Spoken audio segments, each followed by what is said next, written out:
Each game from Cardinal Stadium at Louisville between the Pikeville Panthers and the Russellville Panthers is brought to you on WYMT by the Pauley Building. Go. The Class A State High School Football Championship is on the line this afternoon from here at Cardinal Stadium in Louisville. Hello again, everyone. I'm Jeff Franklin along with Neil Smith and Cat Sizemore, and it's the 11-3 Russellville Panthers going against the undefeated Pikeville Panthers, 13-0 on the season. And without a doubt, we're going to see some of the best talent in the state here in this game this afternoon. First of all, Neil Smith, a former player at Pikeville and Vanderbilt University. Pikeville with two talented running backs.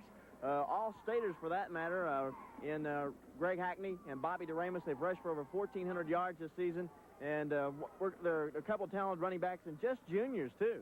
Yeah, what they've done thus far is amazing in that they are only juniors. They both have over 2,000 yards rushing, Jeff. They both have over 200 points at this point in their careers. They both run about a 4.6 40, and they can score, and they're just an amazing set of backs on a Class A football team. But Pikeville coach Hillard Howard says the guy who makes this team go is the quarterback, Matt Blair, number 12, and he has a couple of fine receivers that can catch the football, and Chris McNamee and Robbie Wright. Well, Matt has improved, in my opinion, 200% since August, since the opening game against Beechwood in the Pike County Bowl. Matt is one TD throwing away from a record, a Pikeville High School record, and Robbie Wright and Chris McNamee are excellent receivers. Both have good speed. Chris, much better than you would think because of his size. He's 6'2", 200 pounds. And, by the way,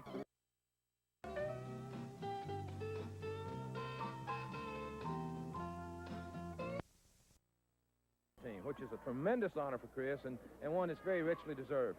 Meanwhile, on the other side for Russellville, they have the third lead. Caddy carried the ball 34 times last week in their win over Paris. I'm sure he'll carry it just as much today. Well, Jeff, he got 263 yards in that ball game against a real good team here in the semifinals of the playoff, and that tells you something about the kid that can rack up that kind of yardage against a team in the semifinals of the state championship. Of course, in that same backfield, they have the kid, I understand, number 9 is West, that has only played 5 ball games this year due to illnesses, mumps, and this type thing, that also does an outstanding job. Now, I was looking at Washington before the game here. Of course, he's a real strong-looking kid, and I'd say that he and West both have excellent speed. I don't have statistics on them, but both of them look like outstanding football players. Of course, up front, they've got a huge man that looks like an excellent college prospect, and a kid by the name of Britt, that's 6'6", 250 pounds. And I saw Jerry Claiborne a few minutes ago, and I'm sure he's here looking for kids like that. Anybody would. But I think Russellville probably will be one of the most formidable opponents that Pikeville has faced this year. And Russellville has played a good schedule in the western part of Kentucky, and I'm sure Pikeville's going to have their hands full here today.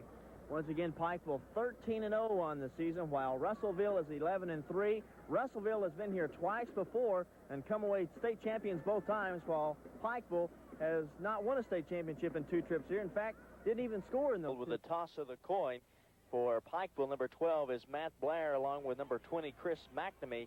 And for Russellville, number 28, Dave Kemp, along with number 7, that's Darwin Washington, the talented running back. And there's the flip of the coin. And we'll get the indication as to who has received the toss or has won the toss. Apparently, Russellville has won the toss.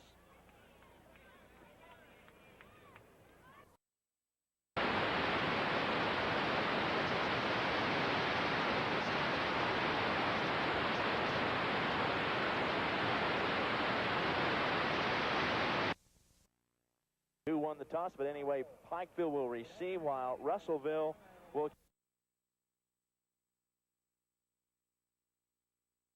field. The talented halfbacks, Bobby DeRamus and Greg Hackney. DeRamus 6', 190 and a junior. Hackney 5'10", 170 and a junior. And the fullback is Chad Thornsberry, 5'10", 190 and a senior. The receivers that split in is Robbie Wright. He's 5'11", 170 and a senior, wearing number 10. And Chris McNamee, 6'1", 210 and a senior at the tight end. Across the line for the Panthers, Robert Thomas will be at 1 tackle. The other tackle is Jeff Roop. The guards are John Pinson and Tim Honecker. Honecker named to the All-State first team today. And at guard, or I should say at center, will be Trey Deskins. So that's how the Pikeville Panthers will look offensively when they come on the attack. We will set the defense for Russell following the opening kickoff.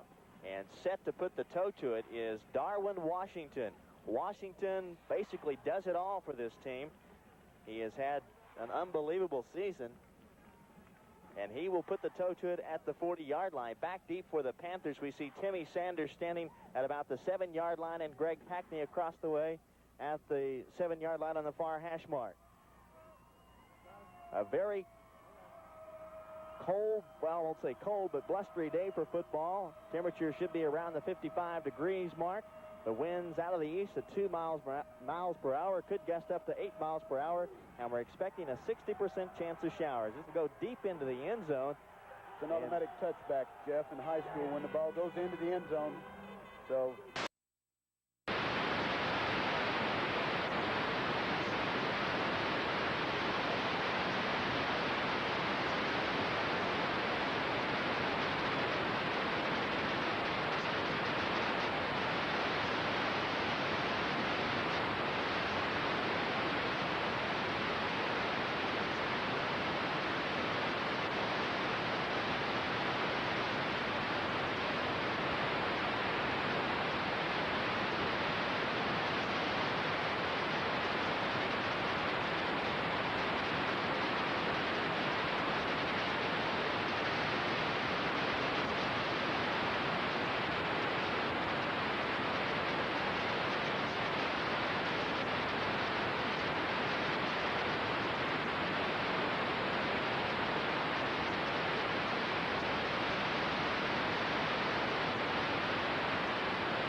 Ronnie Matthews, Tony Granger, the defensive halfbacks Phillip West and Keith Stovall. And there's a pass that's complete to Robbie Wright at the 33-yard line, knocked out of bounds, and it will be a first down for the Panthers. Jeff, they call it a split four, but those outside linebackers have moved up on the line of scrimmage. Everyone watching will say that it's an end. So right. Yeah. It's like a wide tackle 6.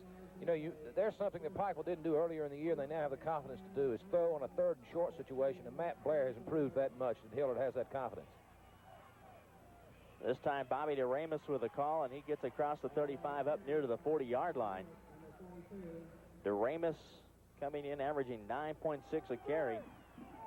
Jeff, the safety man was in on that tackle on the line of scrimmage. Now, if he continues to do that in Pikeville, if they were to pick that up, I'd say that they could probably sneak a man down the middle and have him wide open for a pass if he's coming up that quickly. They're only playing about 5 yards off the ball. Gain of 3, 2nd and 7. This time, Blair back to pass and has McNamee at the 45-yard line. One man to beat, and that's Darwin Washington, who drags him down at the 46-yard line. Washington, from his linebacking position, made that stop. That's an 18-yard pickup, and that was Chris McNamee on the end of that reception, a big, strong kid, and if he could have shaken Washington, he could have gone all the way. But that was a good call there, Cat. Definitely. Those guys are playing that tight on the line of scrimmage. It's going to be hard to play these kids one-on-one, I'd say, Neil. I think so. They have good strength and size and speed, and Matt can really throw the football. Another first down for the Panthers. Their second. Here's a give straight up the middle. That's Hackney for a couple of yards. I noticed that time now, Markham, their safety man, he moved back about 10 yards. He's beginning to play a little bit more honest now. He'll have to if Matt keeps putting the ball in the air successfully. And, of course, that's something, again, that Pikeville does now that they didn't do earlier. They mix it up real well. They throw it, and you have to respect that pass. Call it a gain of 3, 2nd and 7 from the 43-yard line. A give goes to DeRamus, and DeRamus across the 40 down to about the 38. It's a little misdirection play, Jeff. Of course, Russellville is playing pretty much, they're staying at home, playing their defense honestly, so they did a good job.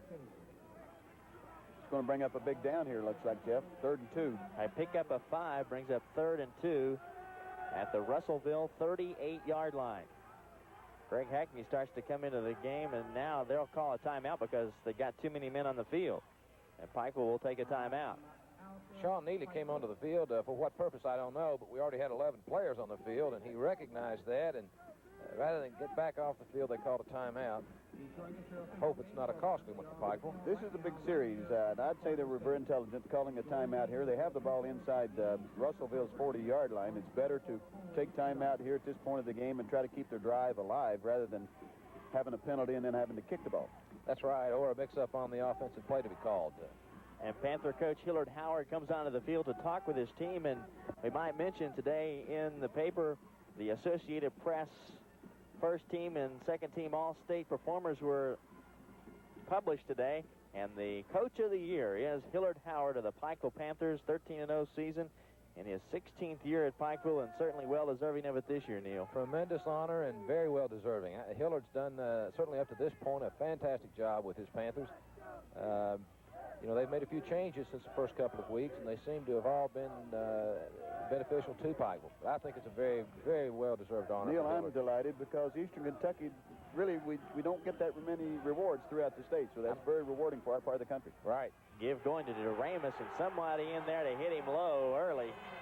And that is number 16, Mike Sanders, the outside linebacker on the right side, in there to key in on DeRamus, and a big 3rd down play goes for naught.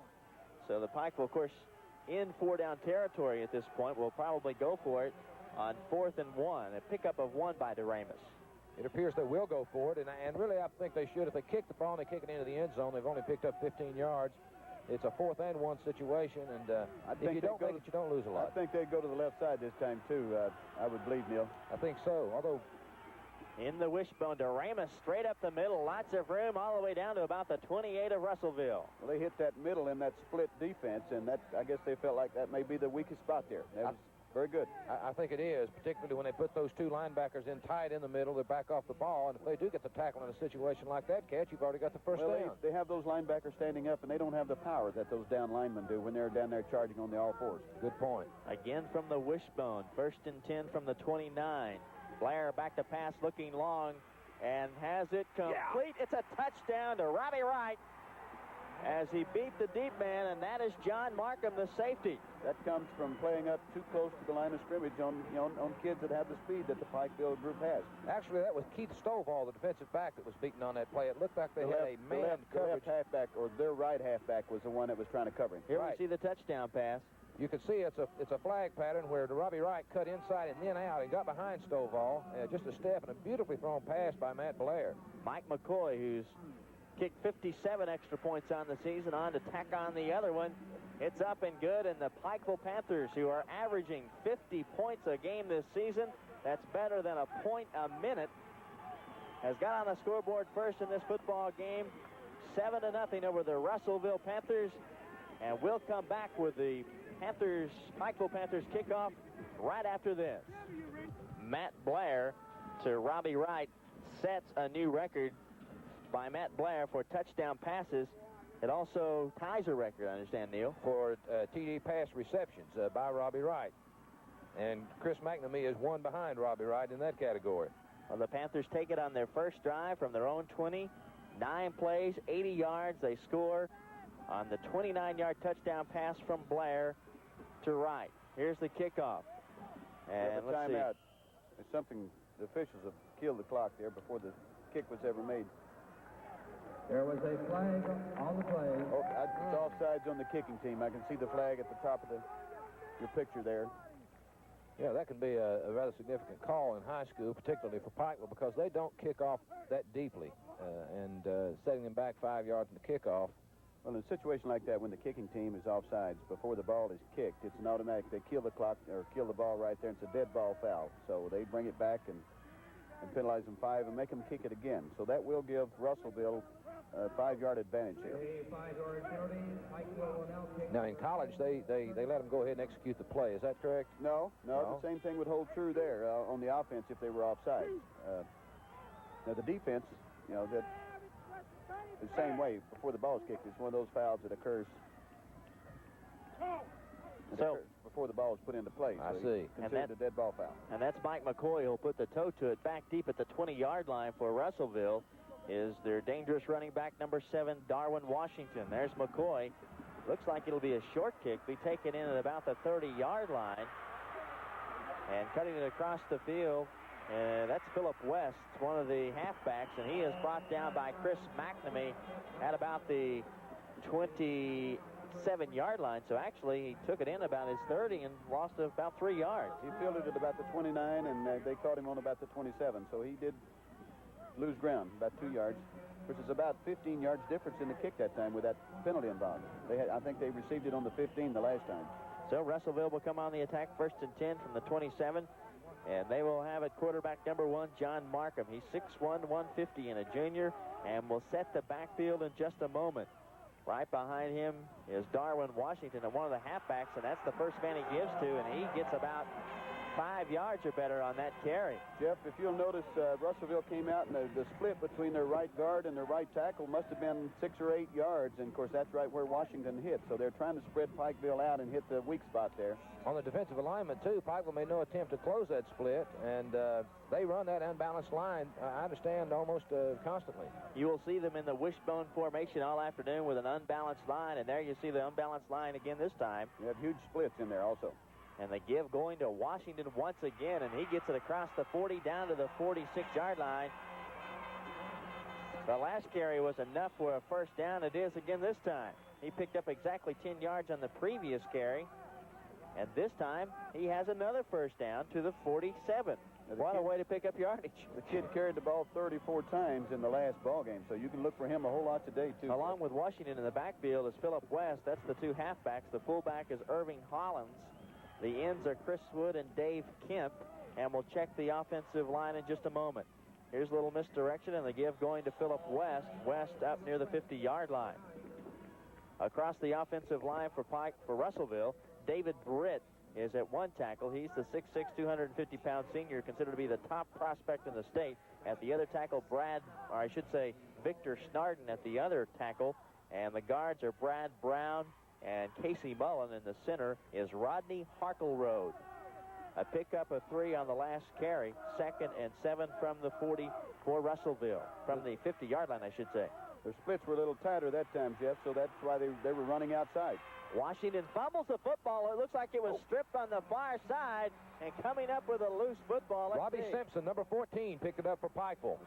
Somebody from Pikeville stripped that ball away from him. It looked like Simpson stripped it away and also recovered it, and that's a big break for the Panthers, the Pikeville Panthers, that is. Robbie Simpson has played a tremendous defensive end for Pikeville this year, and in the Cumberland game, he set a school record with 6 quarterback sacks.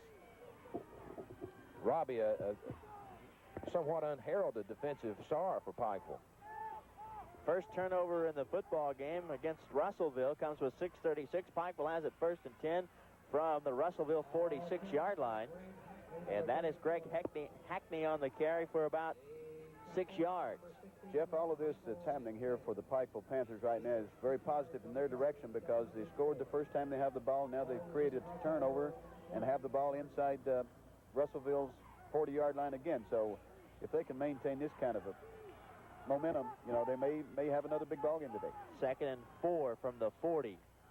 Blair with a give to Doremus gets outside and will have the first down yardage and more. Brought down on the far side in the secondary. John Markham, who's the quarterback, is the deep safety.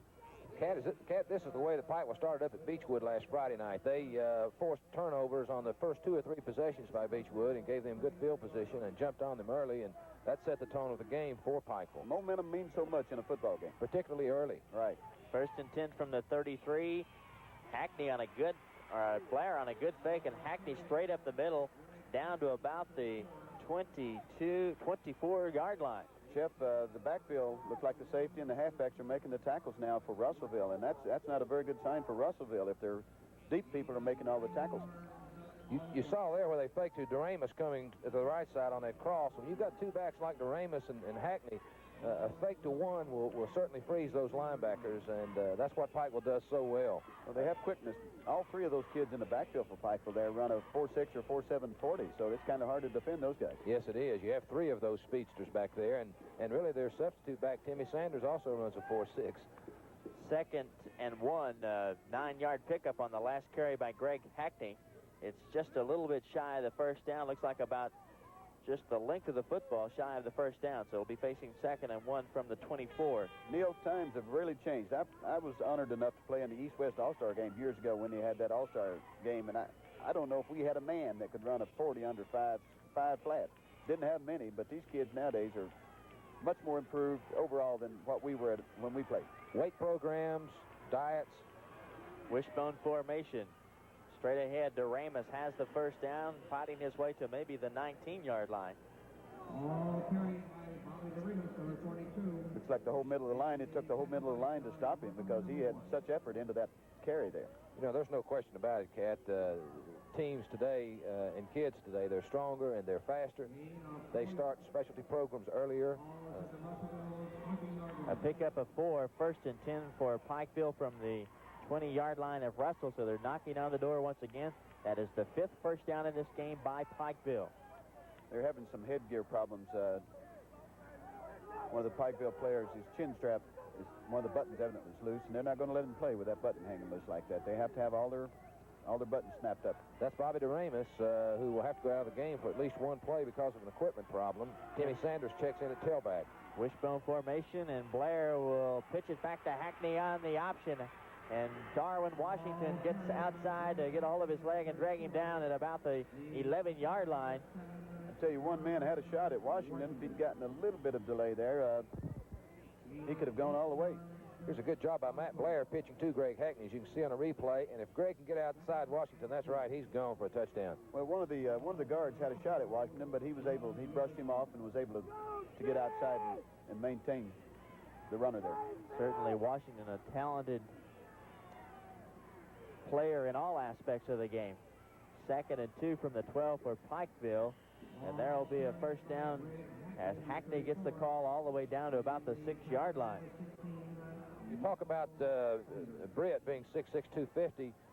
Right across from him on the offensive line for Pikeville is a pretty good-sized lad by the name of Jeff Ruth, who is 6'3", 270 pounds.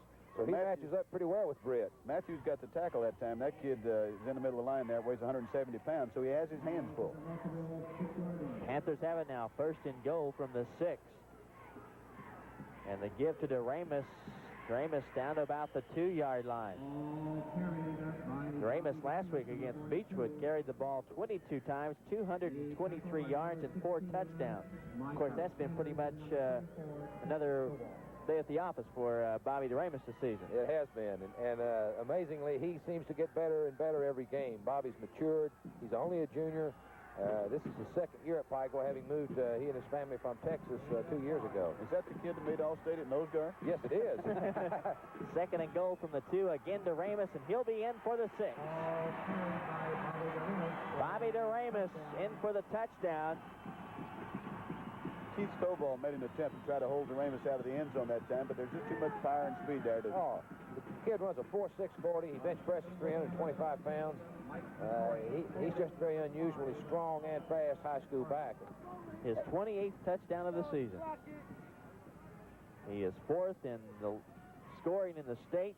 And there's the extra point attempt by McCoy. It's up and good. McCoy has nailed 59 of those this season.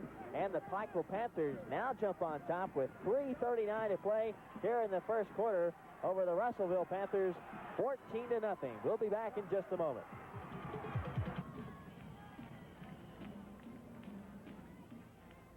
Here's the kick by McCoy. And that'll be hauled in by Philip West at the 13-yard line. Slips on the wet turf and now cuts it back and gets it across to about the 32-yard line.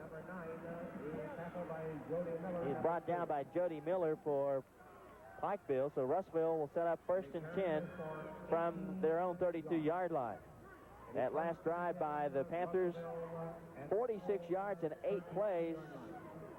As Bobby DeRamus takes it over from the 2-yard line. McCoy adds the extra point. It's 14-0, and that was set up by a turnover on the last possession by Russellville. Their very first possession as Darwin Washington fumbled the football. So the Russellville Panthers 1st and 10 from their own 32. Straight up the middle. That is Irving Hollings on the carry. Jeff, if Russellville's going to stay in this ball game, they're going to have to sustain a drive here and maybe get on the scoreboard. If Pikeville gets a turnover or stops them here, it's going to be a long afternoon, I'm afraid, for Russellville. I'm afraid you're right. You certainly cannot turn the ball over to Pikeville. They're so explosive offensively. You just can't give them those opportunities. Gain of 4 on the last carry by Hollings brings up 2nd and 6 from the 36 for Russellville. Wishbone formation, and there's the pitch going back to West. West in trouble, trying to cut it back, and white jerseys in hot pursuit. They bring him down at the 36-yard line. He picked up about a yard on that when it looked like he was going to lose 2 or 3. But excellent job there. You can see on the replay, they're running the sweep out to the left, and Chris McNamee will come up from the right defensive halfback position. He's not quite in your camera. There he is. And he turns the play in and allows the safety man, Robbie Wright, to come up and make the tackle for a 1-yard gain. So all they get out of it is a yard. Call it 3rd and 5 from the 35. Markham spins and gives it to Hollings, and he is racked up. About a yard and a half short, Jeff. Not much. Robert Mims, one of the linebackers, there to meet him as he came over the middle. Mickey Webster also in on the stop as well. And they say he didn't get a thing, and he did. Brings up a 4th and 5. This is something that head coach Ken Barrett, the head coach of the Russellville Panthers in his 12th season, he said they got to keep the ball out of the hands of Pikeville because of what they can do with it. Thus far, they've not been successful in doing that. No, Pikeville plays good defense also, and that's something that a lot of people overlook. They're a very tough team defensively. That's Markham, the quarterback, to punt it. Nice punt. It'll go deep. Hit at the 5-yard line, and it'll roll. No, it goes into the end zone. They couldn't stop the momentum. Let's see. No, they'll say it's a touchback. That is a touchback. I don't know what these guys are going to call it. First touching where the beanbag was, but the ball went into the end zone. The kicker definitely put it in the end zone, so it's a touchback. The worst thing could happen was the Russellville kid trying to down the ball. He knocked it into the end zone. That's right. The ball was dead. It wasn't going anywhere, was it, Cat? No. But it should be a touchback. The guy who knocked it into the end zone was Ronnie Matthews. The kicking team put it into the end zone, so therefore it's a touchback. And I think Markham kind of got their heads together. I think they were kind of questioning whether it was a touchback or not, but they got it right. They had marked it down at the 2-yard line, looked like, but they decided that it was not dead. Of course, it was knocked into the end zone. By the way, our officials for this game this afternoon, are from the Northern Kentucky Officials Association working this game. So Pikeville will start out 1st and 10 from their own 20-yard line with just 1:10 left to play here in the first quarter. That was Chad Thornberry on the carry for about 7 yards.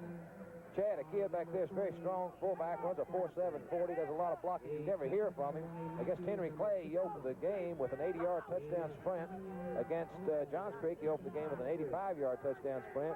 And he's the least recognized back for Pikeville. He picked up 7 yards there. 2nd and 3 from the 27 for the Panthers. Straight ahead, a fake, and now the give goes to the halfback Hackney, and he is all the way out to the 40-yard line. And Markham had to make a saving tackle, Jeff. The Russellville defense looking porous against this. Well, they're split. That split defense, and Pikeville's utilizing their speed to hit those quick openers, and that's the best play in football. If you have speed, is hit straight up the field and then take the daylight. Right, and with that split defense like that, like you say, it's easy to take advantage of it. So first down for Pikeville, number 7 unofficially in the game, and here is DeRamus trying to get outside. Not a whole lot there for him. Picked up almost 5 yards, nevertheless. Jeff, I've got a feeling that Russellville, they haven't looked that good here earlier in the game, but I believe they're going to adjust a little bit here and make this game a little tighter than it appears that it's going to be. I think so too, Cat. I really believe that Russellville is a good football team, and with a break here or there, they'll be back in this game. Well, they're certainly going to have to make some adjustments. Wishbone formation again for Pikeville, and Blair will keep it this time on the option, and he is tripped up in the backfield. Nice defensive play. That is Ronnie Matthews, number 61, one of the linebackers. The guy who also knocked the ball into the end zone last play as well. Yeah, I don't think I would run Matt on that option that much. Number one, Matt's a great quarterback. He's done a great job this year. He throws the ball well. But Matt will tell you immediately, if asked, he does not have any speed. Well, this wide tackle 6 or the split 4, whatever they're calling it, that defense is designed to keep those wide sprint out passes or sweeps from going outside. And that's the end of the first quarter from here at Cardinal Stadium in Louisville in the Class A state championship. And the Pikeville Panthers lead the Panthers of Russellville 14-0. We'll be back in just a moment.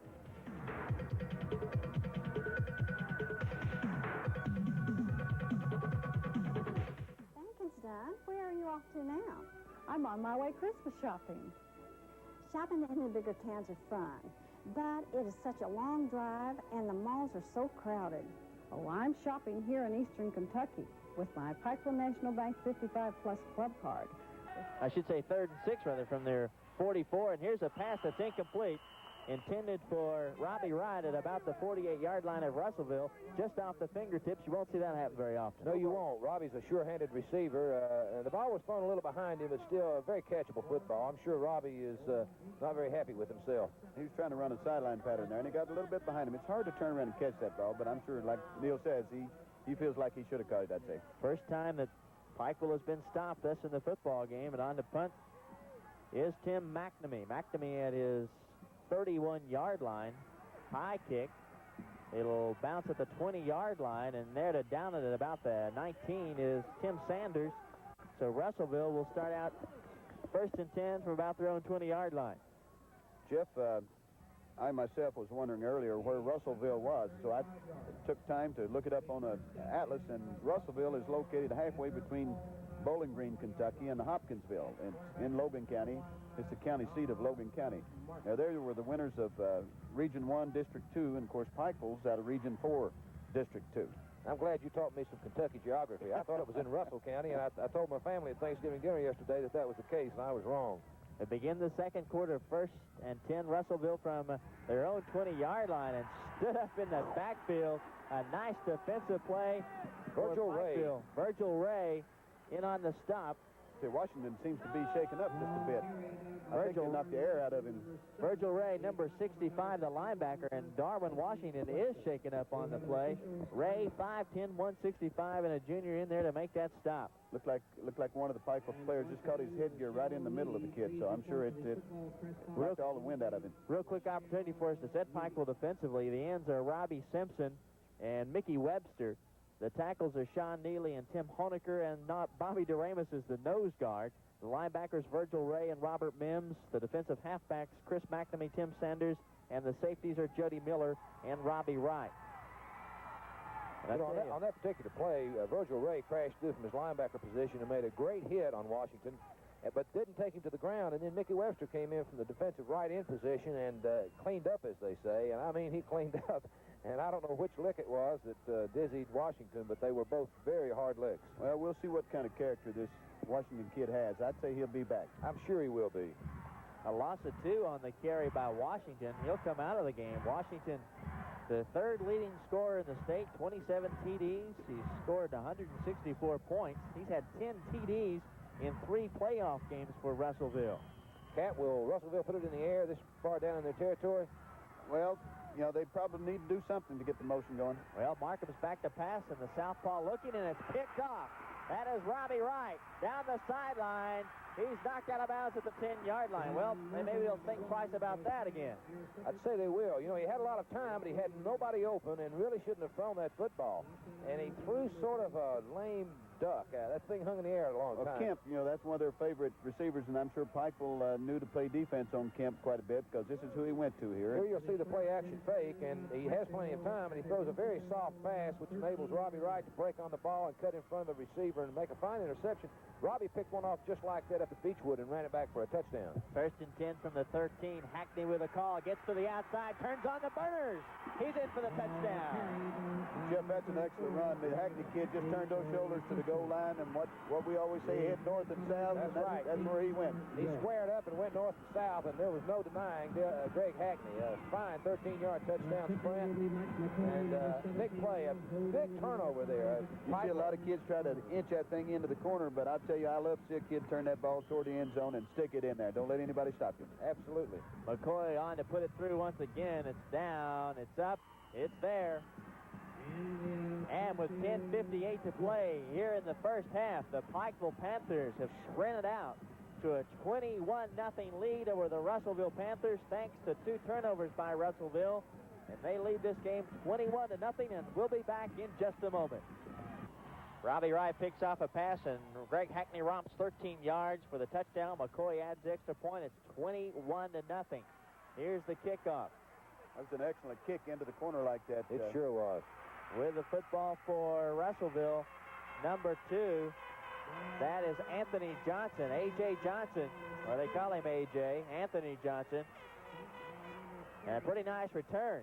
When you kick that ball into a corner like that, the defense has to go get it, and it takes them a second or two to turn around. That gives your coverage time to get down there and get on the guy. So it's a good kick to kick it like that sometimes. Yes, it is. Inbounds.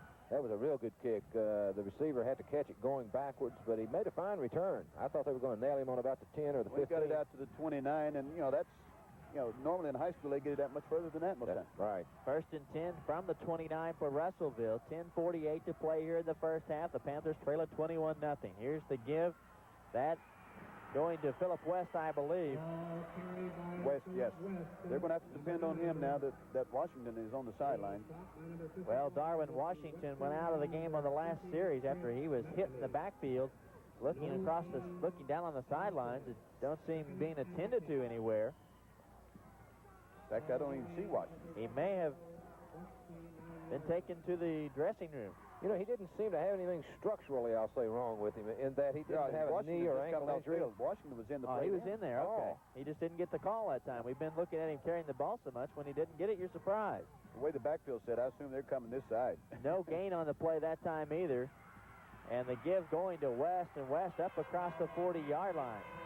Neil, did you detect in that veer, the one back was cheating up? That sort of tells that he's going to go in there and block for the back from the other side. That's right. Pikeville in their scouting report, too, they said that if Russellville splits wide on their unbalanced line, they usually run inside. And if they're tight, they run outside. Right. And that's a tip-off for Pikeville.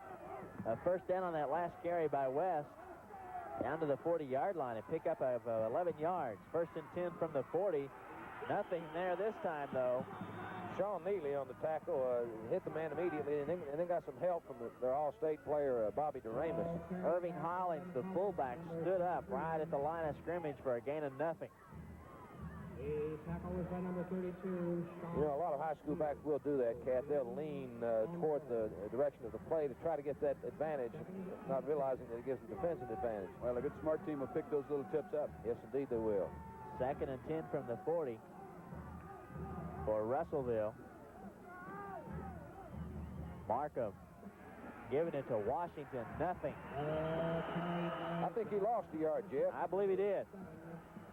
He is met by Tim Honecker, one of the first men to get there. I don't know what kind of technique you call that, but he was playing to the outside from his position, so he ran right into the play. Watch it on the rerun here. He shot to the outside and met Washington right in the hole.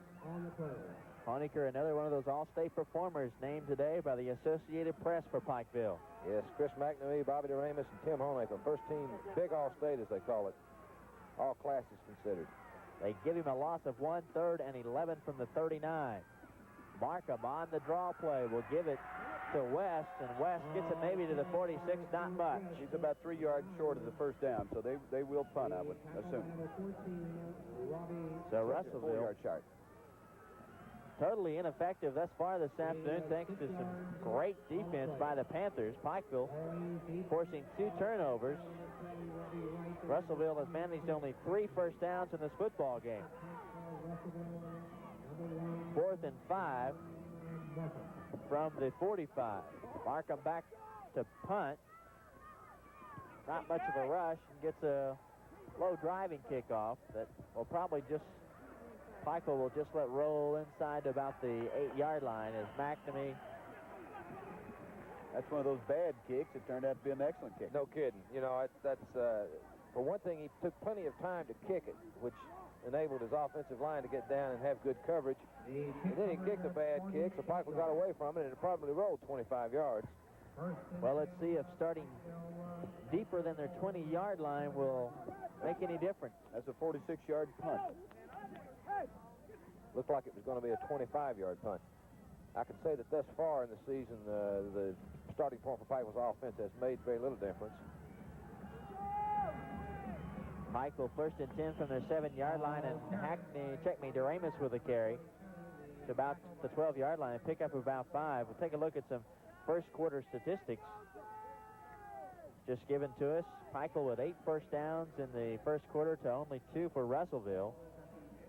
Pikeville was 19 rushes for 97 yards in the first quarter alone, while Russellville 7 rushes for 27 yards. 2nd and 7 from the 10, straight up the middle. Hackney has will be near the first down. Jeff, I went through the scores here that each team had this year, and it's kind of interesting. Pikeville scored 511 points during regular season, and Russellville only scored 218 points. So you can see quite a difference in the two teams' offensive power there as far as scoring ability. Pikeville just a yard shy of the first down, 3rd and 1 from their own 17. Here's the give to DeRamus. It'll be tough whether he got it or not. He needed at least better than a yard for the first down. Depends on the mark, and from here, I'm not sure. I don't believe he got it, but maybe he did. He's going to be about a yard short, looks like, where the official placed the ball. I think he changed directions there, and if he'd kept... I don't know. He may have gotten it. Well, he didn't give him the... Well, they did give him they're going to bring the chains on the field and check it out. I think it's going to be about a ball or a half yard short, about a ball length short. It'll depend on the mark as they stretch the chains. Maybe you can see it, and looks like it's just going to be just an inch. Well, I think they're going to go for it. On their own 20-yard line, they don't have their kicker in. I'm sure that... I guarantee you'll see a quarterback sneak here. With this score, I think I'd just kick it. I would, too. Yeah. I really would. It goes to show you Hillard Howard's confidence in his offense. He's going to try to pull them offside. That's what they're trying to do. You're going to have procedure, I believe, on Pikeville. I think some of the Pikeville kids raised. I think that was the move. They were going to try to pull them offside. And that is only the 2nd penalty in this football game. Both of them against Pikeville. That time for procedure. Well, I don't think that hurt them a whole lot. They probably could have gotten a first down if the kids hadn't moved. yeah, I think so. I think so. It's hard to get lined up for that short yardage situation and not jump. You know, the defense really, they're keyed up and ready to move on the first action, and of course a good smart quarterback will pull them off with his cadence count. That's right. That's what Matt Blair was trying to do on that particular play, but his own men jumped. Brings up about 4th and 6, and nice booming kick by McNamee, taking in at the 46-yard line by Washington. Washington couldn't get a handle on it. No, he never did get a handle on it. Matter of fact, he didn't have it until he was on his knees. I tell you what, he's holding his back now. He's still feeling the effects, I think, of that earlier tackle that the kid really put a hard lick on it. He did. That was a double whammy he got there.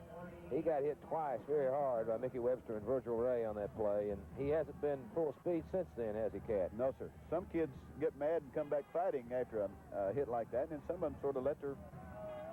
Well, Washington just came off the field, and he looks a little disgusted that the coach is taking him out. 1st and 10 from the 46, best field position by Russellville to start out a drive, and the pitch going in the backfield, and there's a loose football, and Pikeville has it. The pitch went back to Dante Wells. Timmy Honaker recovered the ball there, Jeff. I tell you, Pikeville just stripping the ball from them. They're not going after the tackle. They're going after the ball, and that's twice they've done that here in this first half. 3rd turnover for Russellville, and the very thing that they did not want to happen today has happened 3 times already here in the first half, and there's still 5.5 minutes left to play. So Pikeville with it right back. 1st and 10 from their own 43. Hackney gets to the outside.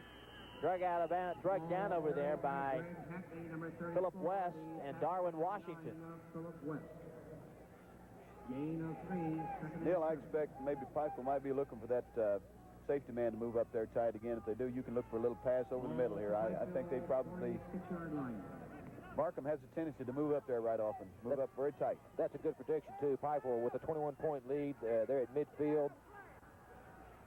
2nd and 7 from the 46.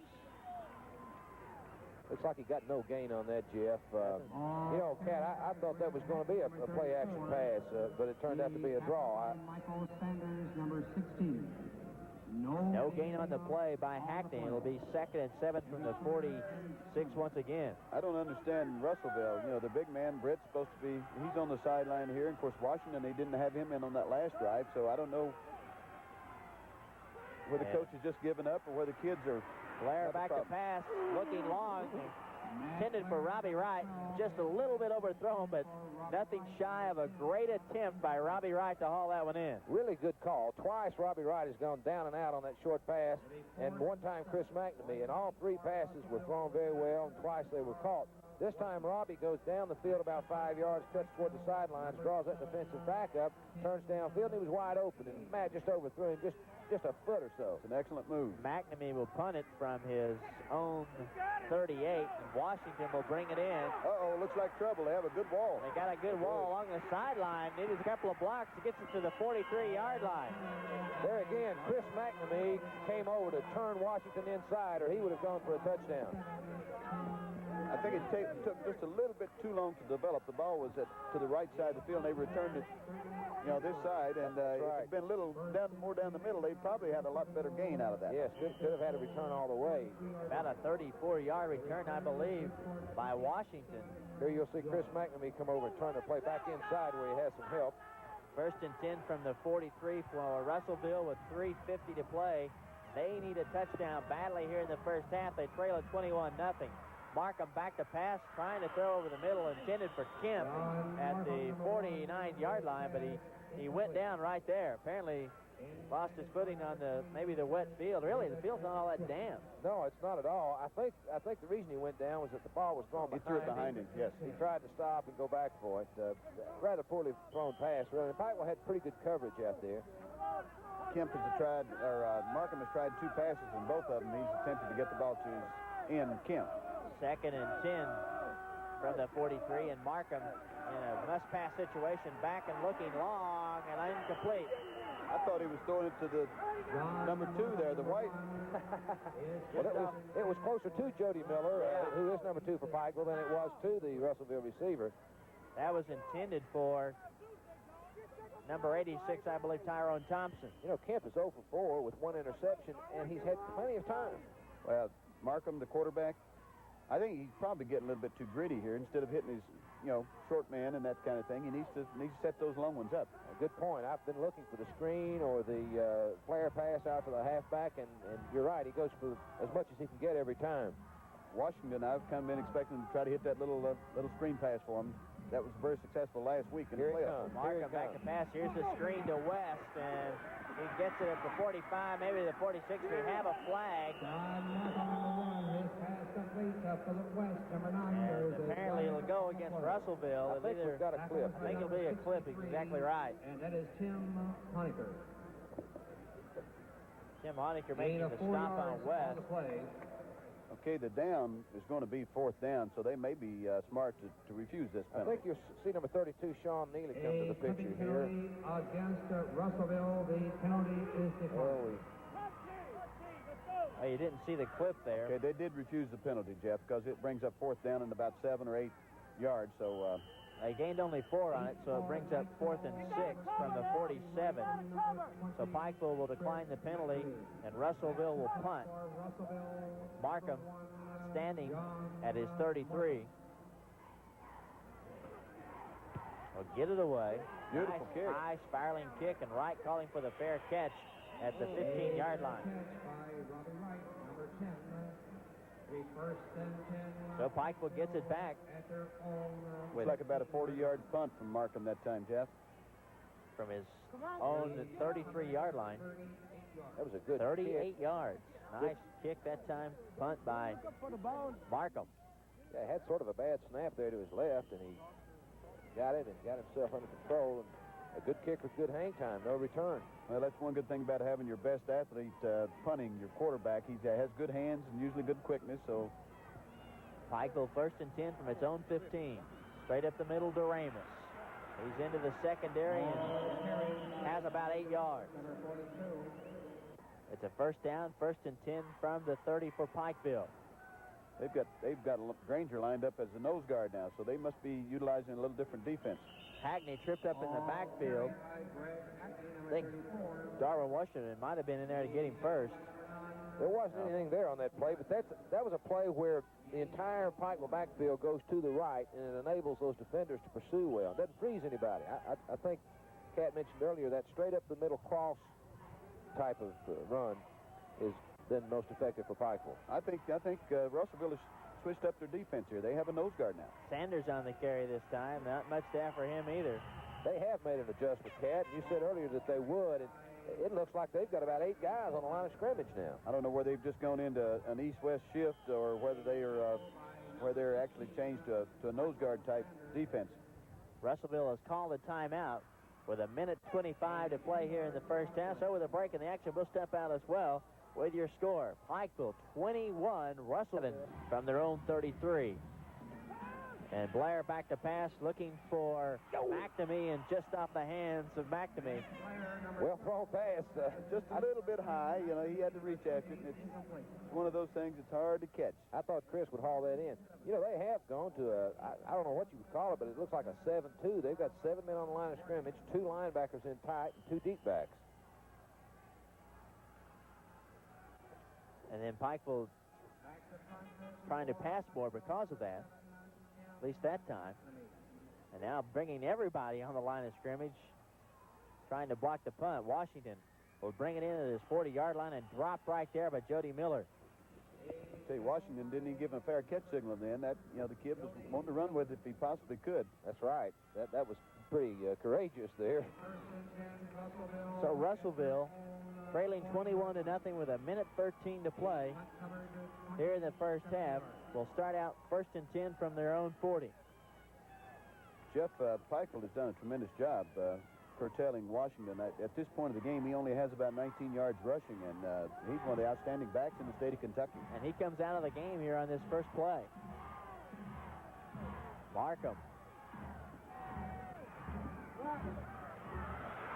looking to pass, and now will be chased out of the pocket and dropped by Bobby DeRamus at about the 37.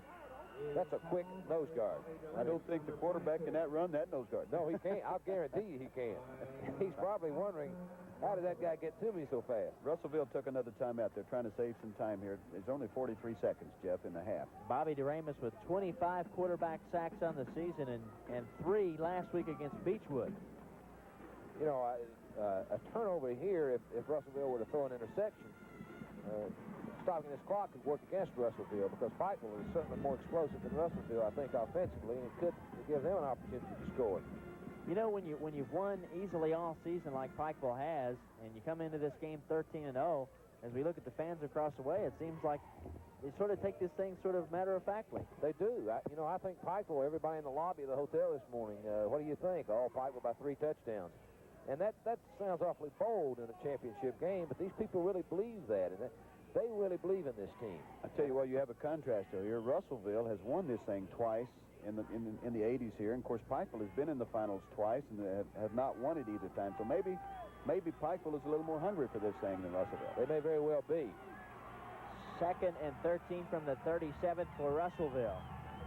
43 seconds to play here in the first half, and Markham back to pass, looking long, and it's incomplete.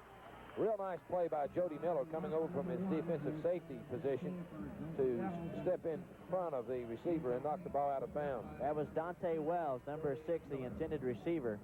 See, the pass was a little bit underthrown, I thought, but of course Miller did an excellent job getting over there and knocking that thing down. Yeah, I think Miller had it well covered, irregardless of the pass, but it was underthrown.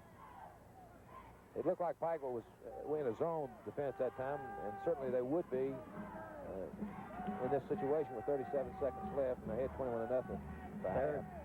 3rd and 13. Markham again will go back to pass, and he is grabbed, but now dumps it off to Hollins, hits him right in the hands and drops it.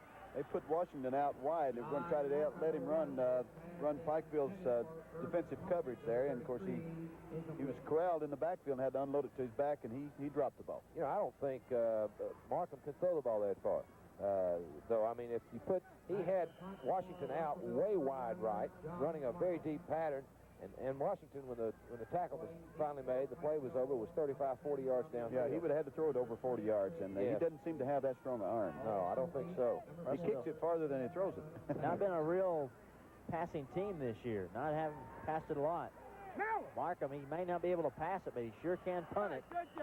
The ball's out about the 15-yard line, looks like. Down about the 15-yard line, so he's nice strong toe to it. Come on, go play D now. Well, you're ahead 21-0 with the ball on your own 15-yard line with 22 seconds left in the first half. I think Hillard might just run the clock out here and go into half. Is he a gambler, Neil? You know him better than I. No, he really isn't. Hillard's very conservative. I have seen guys that'll drop back and throw for a touchdown here in this situation. Hillard has nightmares about Newt Rockney, having invented the pass. He does not like to put the ball in the air. Well, there's 3 things that can happen to a pass, and 2 of them are bad, you know. That's right. Straight up the middle, Hackney. Could be the last play of the half. I think Hillard has instructed Matt to let the clock run down, and they'll take it into that locker room that is on their end of the field right now, and probably be very happy with a 21-0 lead here at the half of the championship football Class A game. That's exactly what they'll do as the first half comes to an end from here at Cardinal Stadium in Louisville, and the Pikeville Panthers are looking good to win their first Class A state football championship, their first ever state championship, as they lead 21-0 at intermission over the Russellville. Nothing at intermission, and the Panthers will kick it away to start the second half. Mike McCoy will move on the football. Back deep, Darwin Washington. Jeff, Pikeville needs to hold Russellville right here in this first series in order to convince them that they're a better football team. Well, it goes out of bounds, so that'll be a 5-yard penalty against the Panthers. They can take the ball at that point if they chose, but I'd say they probably bring it back and make them kick it again.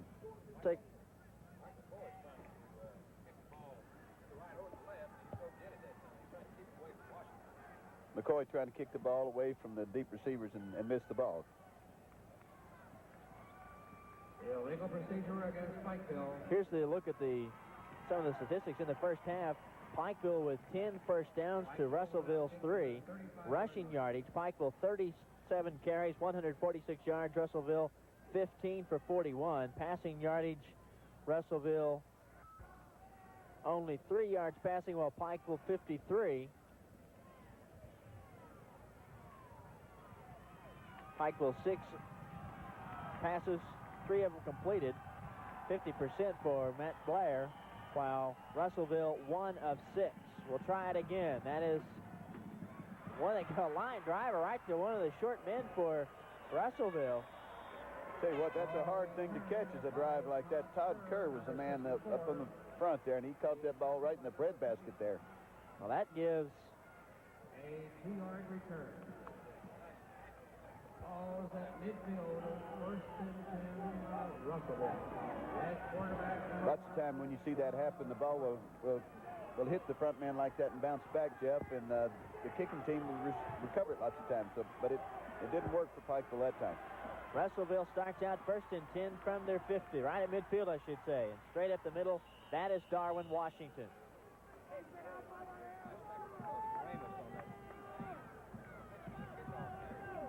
Ball carried by Darwin Washington, number 7. The tackle by Chris Mackney in the front. Mackney on the stop that time. Washington a gain of 3. Second and 7 from the Pikeville 47 for Russellville. We're just underway here in the second half from the Class A State Football Championship in Louisville. We'll have offsides on the defense, looks like, Jeff. That's number 65, Virgil Ray, one of the linebackers who jumped across into the neutral zone.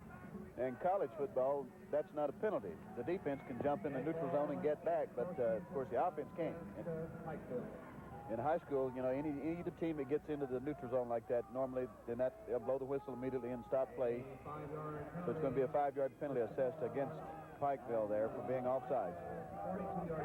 That'll make it 2nd and 2 now from the 42 for Russellville. I tell you, you know, if Pikeville lets this team go on down the field and score here, it could really make a big change in this ballgame.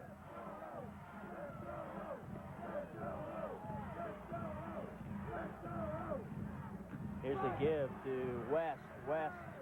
West picked up maybe a yard. He hadn't gained a whole lot, Jeff, on that. It was Dante Wells, number 6 on the carry, to about the 39. And it will be enough for the first down. Well, they're bringing Darwin Washington back into the ballgame. I've been amazed that they haven't used him any more than they have here since he got his injury. Russellville with the first down. Their 3rd of the game. 4th of the game, I should say. 1st and 10 from the Pikeville 38-yard line. And this give to West this time, and he's trying to get outside. Nothing there for him. Chris McNamee there to bring him down, and a big loss that time for Russellville. Mickey Webster penetrated the line of scrimmage there and had the back caught, and the offensive lineman nearly tore his shirt off. Didn't call a hold. I couldn't believe it. Loss of 8 yards on the play. Well, you know, the Pikeville, McNamee made such a good play on that corner there that, of course, West has good speed, but McNamee has excellent speed, and he was able to keep him cornered there. If he'd gotten outside, he could have had a big gainer out of that. A loss of 8 on the play brings up 2nd and 18. This is the time to look for one of those screen plays now. And there's a pass, and it'll be picked off by Robbie Wright at the 18-yard line. It was intended for Dante Wells. I tell you what, the pass was there and the receiver was there, but of course the defense was there first, so that made the big difference.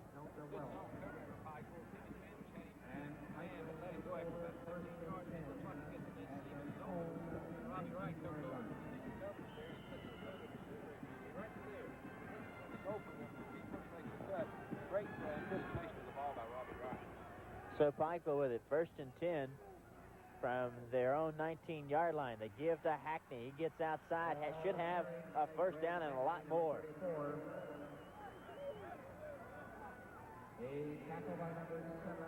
So another turnover in the football game by Russellville, their 4th in the game. Jeff Pikeville's line is just absolutely demolishing the Russellville line. They're hardly making any tackles at all. The defensive backs are making all the tackles. A first down. A pickup of exactly 10 yards on the last carry by Hackney. 1st and 10 from the 29, and straight up the middle, it's Hackney again. 10 more, looks like. Brought down by Philip West, one of the linebackers at about the 39-yard line. Another pickup of 10 yards and another Pikeville first down. Yards on 2 carries for Greg Hackney. 1st and 10. Right up the middle. Before the half started.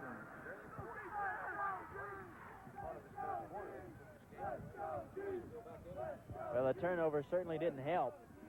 Neil Pikeville has gone to that play that's been so successful for him in the first half, was right straight up the middle, their quickness, using their quickness. And Hackney to the outside, one man to beat, and a nice tackle by Markham, the safety, or Greg Hackney was history. We mentioned about taking that ball up the middle a whole lot. Of course, that's one thing. If you can keep going to the middle and then get that team used to that and come back and hit them with a little outside play, and they just did that. 40-yard line.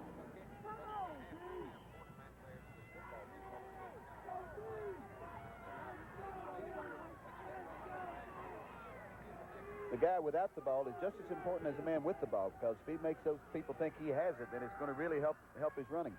1st and 10 from the 40. This is Chad Thornsberry. He gets to the outside, breaks free. He's at the 15, the 10, knocked out of bounds at about the 6-yard line. Ronnie Matthews, the linebacker, making the stop, or I should say Chad Thornsberry has a touchdown. I tell you, that was an excellent run. That was an excellent run. Chad Thornberry is a heck of a running back, but he's back there with Greg Hackney and Bobby DeRamus and gets very little running time. He has 2 carries in this football game for 34 yards, and that's a pretty good performance. Not bad. That's a good average. Thornsberry averaging 9.3 per carry. He carried the ball 82 times this year for 760 yards. Pikeville first and goal from the 6, and that's Hackney in for the touchdown. Number 34 for the touchdown. Hackney going across with just exactly 8 minutes to play here in the third quarter, and I don't know, but that could very well be the nail in the coffin at this point. I think it will be. You're down 27-0, 28 if they make the extra point. Russellville had to come out and show some offensive power here early in the third quarter, and they haven't done it. Here's McCoy to attempt the extra point, and it's up to the uprights and good. And Pikeville has jumped out here in the second half very quickly to a 28-0 lead over the Russellville Panthers in this Class A championship game, and we'll be back right after this. For Pikeville, as Greg Hackney caps off a 5-play, 81-yard drive, a 6-yard run, McCoy adds the extra point, and it's 28-0 with exactly 8 minutes to play. Jeff, here in the third quarter. That was a 6-yard power run. That's exactly right. So McCoy ready to kick it away, and you got to imagine what this Russellville football team is feeling like at this point. That's a squibber that'll be down right at there at the 31-yard line. Jeff Martin, one of the running backs for Russellville, falls on it. Jeff, I've seen that squid kick used more this year than ever in the past, I think. And, of course, this is keeping the defense from returning the ball. That thing, particularly on this artificial surface, it just takes some of the craziest bounces you'll ever see. It certainly does. Russellville with it from their own 31-yard line, unable to really mount anything all afternoon. Turned the ball over 4 times in the game. They trail it 28-0. They have the wide splits on their line there, so you can expect a run, and that's what they did. That was Hollings, the fullback, straight up the middle for about 5 or 6 yards. Pretty good carry that time. Sean Neely, number 32. Neely making the stop for Pikeville.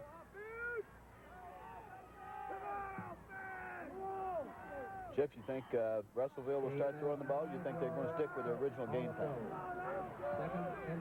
It doesn't look like they're going to throw the football anymore because we saw what they did in the first half, and it certainly wasn't effective, so they might as well just go with, I guess when you get to this point, you go with what got you here, and I would think that the running game got them here.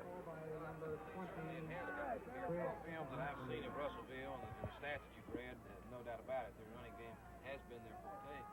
However, I don't know if they have enough time to run the football and get back in the game. Well, you know, last week they scored 3 touchdowns in the last 5 minutes of the game, so maybe they know that they can score, so maybe they haven't given up yet. But, of course, Pikeville does, you know, they've got them on the downhill side now. 1st and 10 from the 41. Wishbone formation, and Markham, little mix-up, but he gets it to Washington, and not much for him, maybe a couple to 3 yards. Tell you what, Russellville did that last week against a team that's no slouch themselves. The Paris Greyhounds, they've been here in this Class A championship game a few times. Gain of 2. They give a gain of 2 to Washington on the last carry.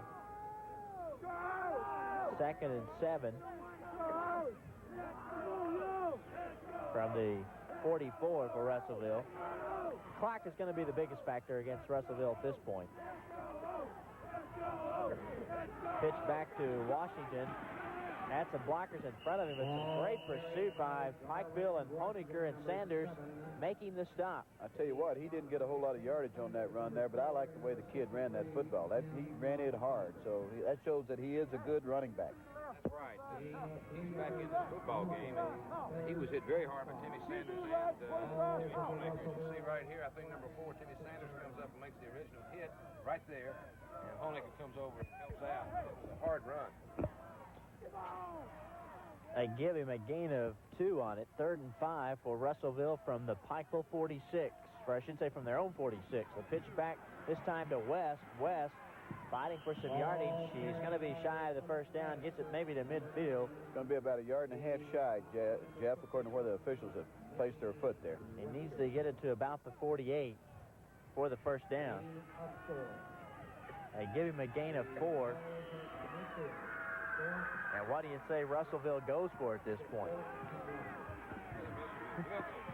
certainly trailing 28-0.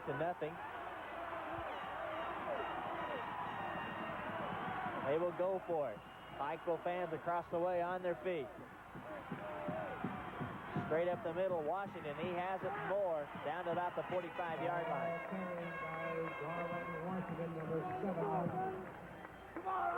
Washington's listed at 5'9", 185 pounds, Jeff. He's not very tall, but he's a very strong running back. He's a power-type runner. You can see there. He bowls his way ahead for the first down. 1st and 10 from the 45 for Russellville. Trying desperately to get on the scoreboard and keep from being shut out in this football game. Washington, with some straight-ahead hard running, breaks several tackles, gets it down about the 31.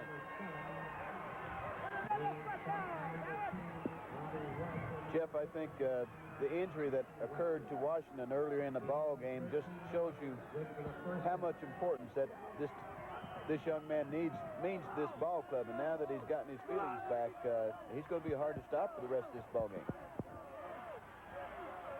That is the Darwin Washington we'd heard about all year and expected to see today. 1st and 10 from the Pikeville 32. Pitch back to West, and there in the backfield to drag him down. Nice defensive play by the nose guard, Bobby DeRamus. Well, he's got to be the quickest nose guard in the state of Kentucky. And, of course, that's why he's first-team All-State. The way that Russellville has rushed the football and the way they've done in this drive, seems like they deviated away from that throughout the game from their initial drive. Well, I think the Washington kid getting banged up there kind of disturbed their offensive pattern that they're accustomed to. I think it did, too. They changed their entire offensive scheme. They lost one on the last carry, 2nd and 11. Markham on the option will keep it. We have a flag on the play, and he pitches back to Phillip West, and he is knocked out of bounds and crazy on the far sideline by Chris McNamee. We have holding or clipping one on the line of scrimmage there. We'll see if we can pick this up here on the replay, but we have a flag on the play. I didn't see a clip, Cat, and I think you may have a holding here. Of course, the play's away from our monitor, and it's difficult to see what happened over there. Saw the flag thrown. I tell you what, that was a major college tackle that Chris McNamee put on there. It was. Illegal block. It may be the crackback block that they have now. That's if you block back toward the ball, you have to hit the man in front and above the waist. If you hit him below the belt, then they're going to call it an illegal block. That's a very difficult call, in my opinion. Cat, you know, a lot of times you can make initially a good hit and then slide down on the man. And well, this is where the official has to see the whole play. You know, if the man puts his hands on him and pushes him down, then it should not be called. But, of course, if he goes in there clearly and hits him and it's, you know, you can tell it, then it is an illegal block. Takes it back to the 50-yard line where Russellville's facing 2nd and 28. Pitch back to Washington, looking for some room. Nothing.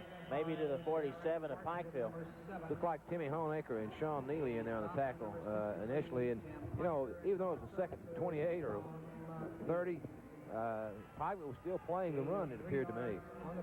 Well, I think Russellville has decided that's all they can do in this game now is run it, because they've tried their passing and they've been very unsuccessful at that. So I think Pikeville is anticipating runs. That's true. Rather than being a positive aspect of their game, it's been a very, very negative aspect. Not only have they thrown incompletions, but 2 big interceptions. 2:44 left to play here in the 3rd quarter. Now, they've tightened up their front line, so... Uh-oh. Markham's in trouble. He'll try to dump it off to West. That was a screen play, and of course, the man was hanging on him when he threw it, so he wasn't able to make a successful pass there, but he was lucky to get rid of it. That's Bobby DeRamus again, and Bobby is so quick, and he was back there on Markham before Markham had an opportunity to even let that screen develop, if that's indeed what they were playing there. As you can see, Bobby's back in there. He has a hold of Markham, and that was all Markham could do, really, was throw the ball away. You got to wonder about some of the coaches that we have here today looking at this Pikeville team and seeing that they're only juniors. That's Bobby right. DeRamus and Greg Hackney. They'll have to wait another year before they can even think about them. Nice kick by Markham. He goes for the corner and hits it at about the 5-yard line where it'll go out of bounds.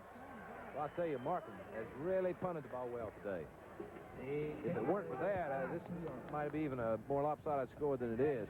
Markham has put Pikeville in the hole on 2 or 3 occasions, but of course Pikeville has come right out with a powerful offensive game. That one to the 40, that one a 42-yarder. Got a 42-yard punt that time on the 5-yard line. He has to be averaging somewhere in the 40-yard range this afternoon because all of them have been anywhere from 38 to 40-some yards. I think earlier on he had a 48-point yard average, and so he's in the 40-yard range.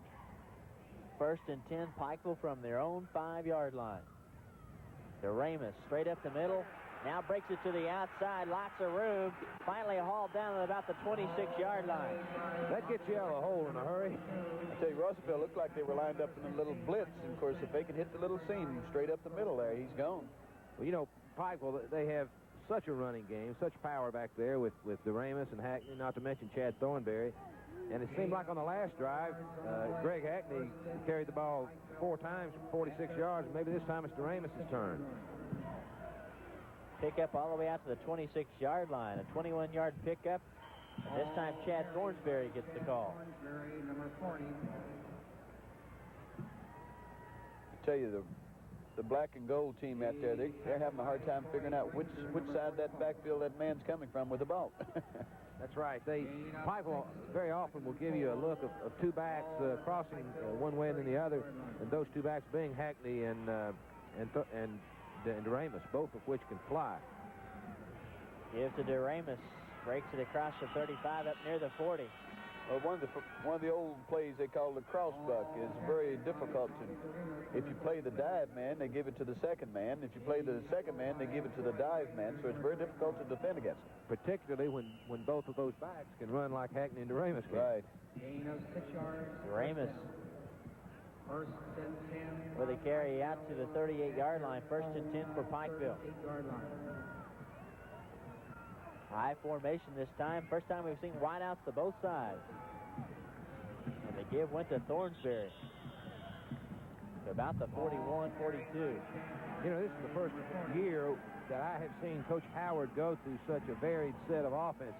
And he'll do that with confidence now. With 2 wideouts and a pro set like that and an I formation.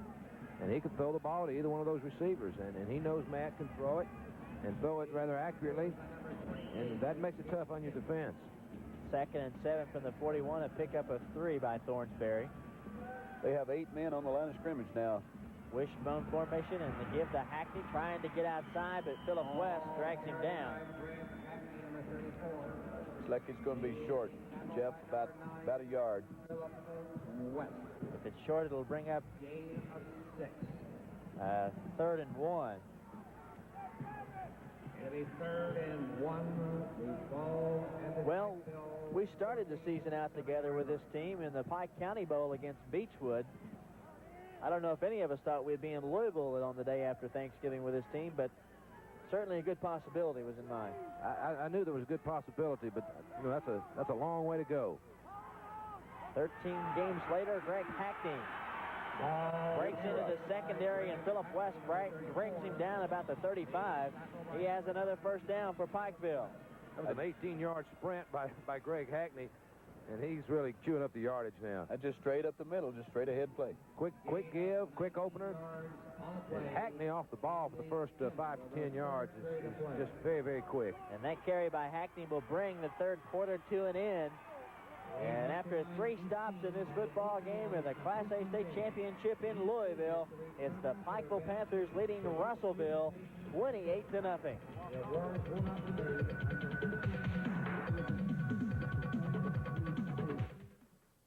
Dameron Welding.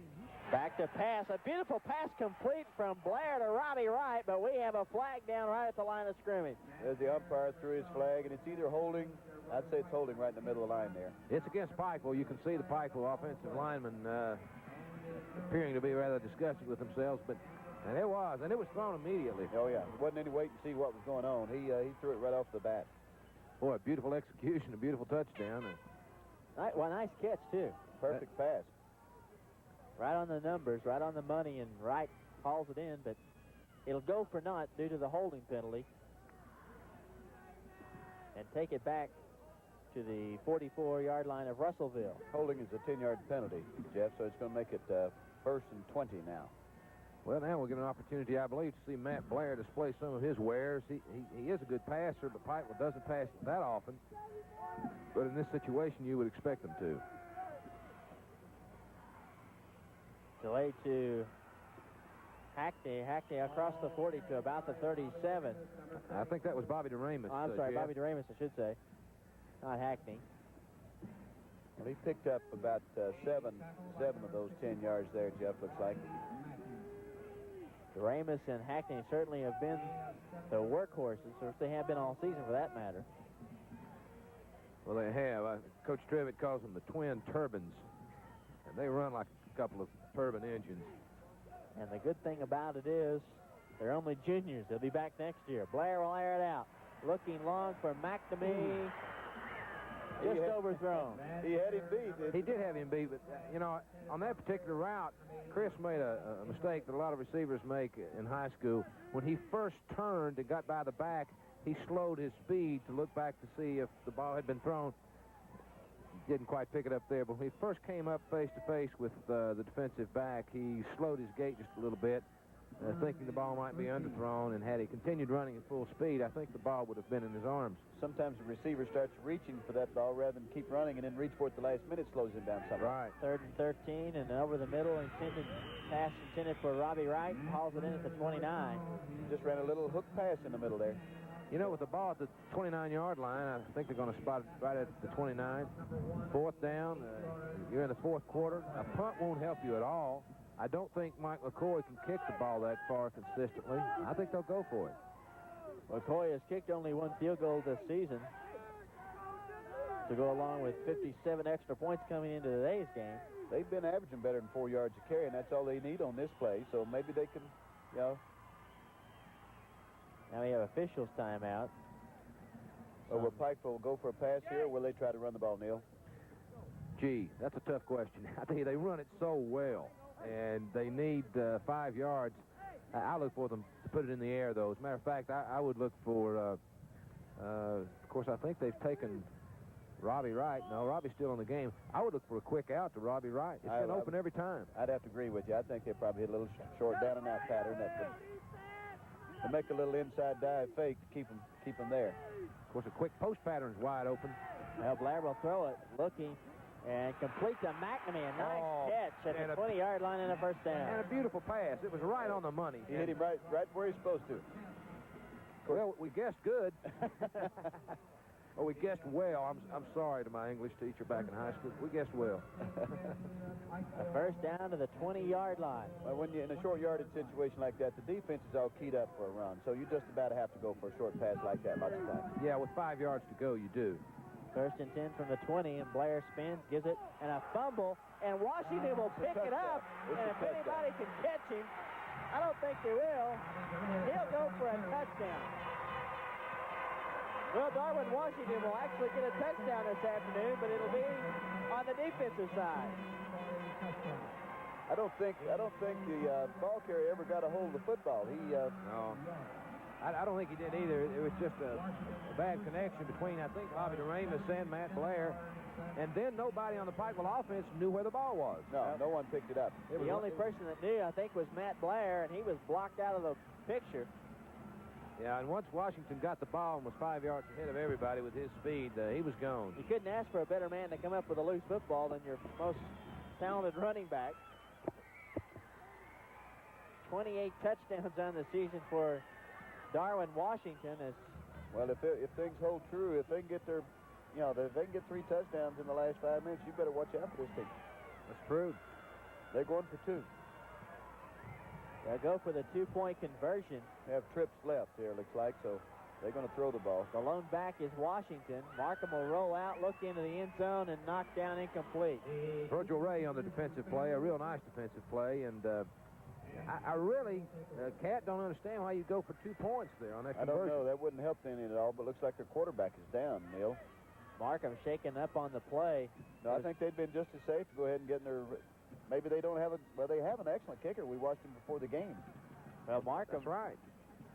Or Washington, in fact, is their extra point man, but they decided to, I guess they needed 2 points to try to get as much back as they could, but it doesn't work that time. But with 10:06 to play in the football game.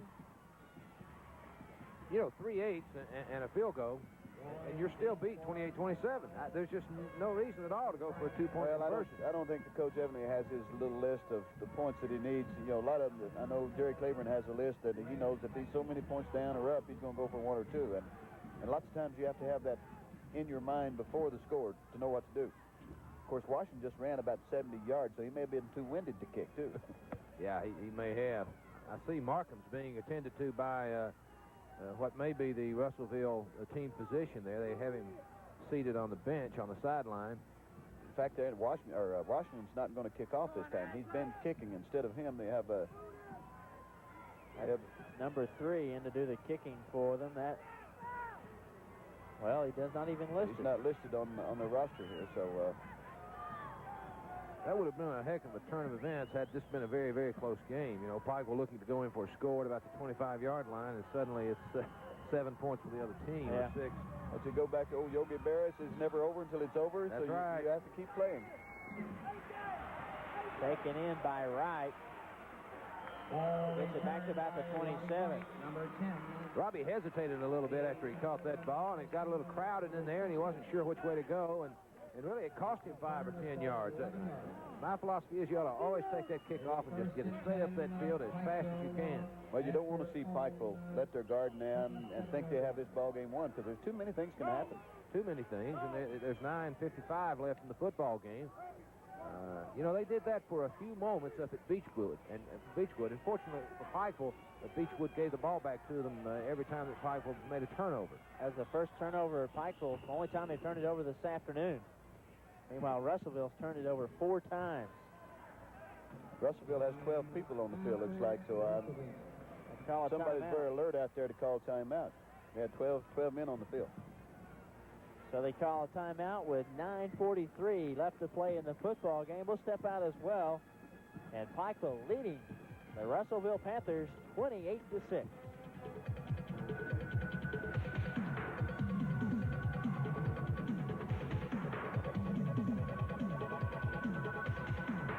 From time to time, it is my pleasure to announce an unusual opportunity from the First National Bank of Pikeville. If you feel hesitant about committing to a long-term certificate of deposit at present rates, then our new Trade Your Rate program is for you. Trade Your Rate offers a way to avoid early withdrawal penalties and still take your certificate of deposit to a higher rate. Ask us about this new investment opportunity. Remember, when you need some great advice on investing your money, we're the right people. This is Tammy coming to you courtesy of McGuire Ford Lincoln Mercury, who knows that buying a new car or truck can be the single biggest purchase of the year for any guy or gal. McGuire Ford Lincoln Mercury knows that you work hard for your money and you need to get the best value for your money. For example, you can drive home a new Escort for as little as $65.95. Visit McGuire Ford Lincoln Mercury in West Liberty or dial 1-800-IN-A-FORD today. Unearth the answer to heavy equipment needs. For buying or renting durable, tenacious equipment, come to Commonwealth Equipment, featuring John Deere. Remember, nothing runs like a Deere. Commonwealth Equipment offers total products in the construction line, forestry line, utility line, plus light and industrial, and get dependable replacement parts and top-notch service. No mountain is too high for Commonwealth Equipment, South Mayo Trail in Pikeville and Route 80 near Hindman. It's the season for giving at Goff Furniture Galleries. Roy and Sally Goff are in the Christmas spirit. With a purchase of $799.95 or more, receive this beautiful lighted curio cabinet free. Choose recliners from one of the area's largest selections, prices ranging from $99.95 to $499.95. Over half an acre of stylish furniture on display, ready to be delivered to your home for Christmas. Goff Furniture Galleries, where shopping is a pleasure, not a chore. On the New Hambley Boulevard in Pikeville. Pikeville first and 10 from its own 27-yard line. With 9:43 left to play in the football game, the shutout is no longer 27-6. Straight ahead to Hackney to about the 37. Jeff Markham, the quarterback for Russellville, has his shoulder pads off, so evidently he's banged up pretty good. They're treating there on the bench on the sideline, you see. Pick up a 9 by Hackney. Second and 1 from the 36. Doremus to the outside. Brought down by Keith Stovall, one of the defensive halfbacks. Well, 9 yards for Hackney, then 9 yards for Doremus. This Pikeville team just has appeared to be unstoppable all year long, and no matter what happens to them, like this turnover, they come right back. They never seem to quit. Well, they're not running anything particularly fancy either. It's just good, straight, hard football. You know, that play wasn't designed to go outside. It was off tackle, but Bobby's fast enough that he can hit up there and then kick it outside and outrun most cornerbacks and ends. First down, 1st and 10 from the 45. That's Thornsberry on the carry. Chad picks up 4 yards. About 4 yards on the play. This is one of 3 state championship games to be played here this weekend. The second one coming up is the Class AA clash between the Mayfield Cardinals and the Danville Admirals, and that should be a dandy. Jeff, our guys from Hazard, the 14th region, are going to be officiating that football game this afternoon, so we'll have something in store there, too, for Eastern Kentucky. Doremus straight up the middle. And the stop was by number 9. To about the 43-yard line, a first down into Russellville territory. You can see how strong Bobby is there. They had him stopped after about a 3 or 4 yard pickup, and then he breaks a couple of tackles and goes on and picks up 4 more yards. 1st and 10 from the 44. That's Doremus again. About the 40-yard line. I tell you, there's a lot of contact out there. I could feel that thing all the way up here. I could, too. Bobby took a couple of good shots on that run.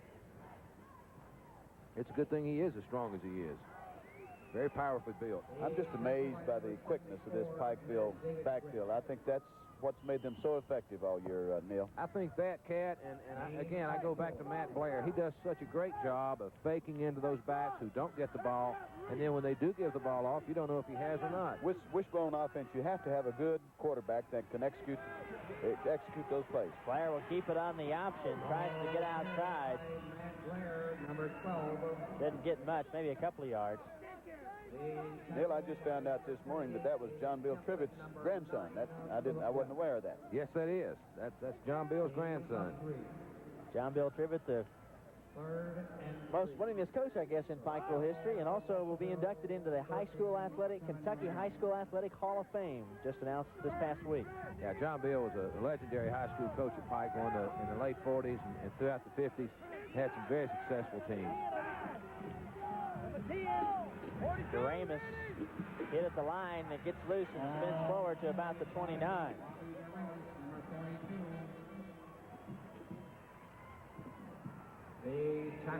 First down.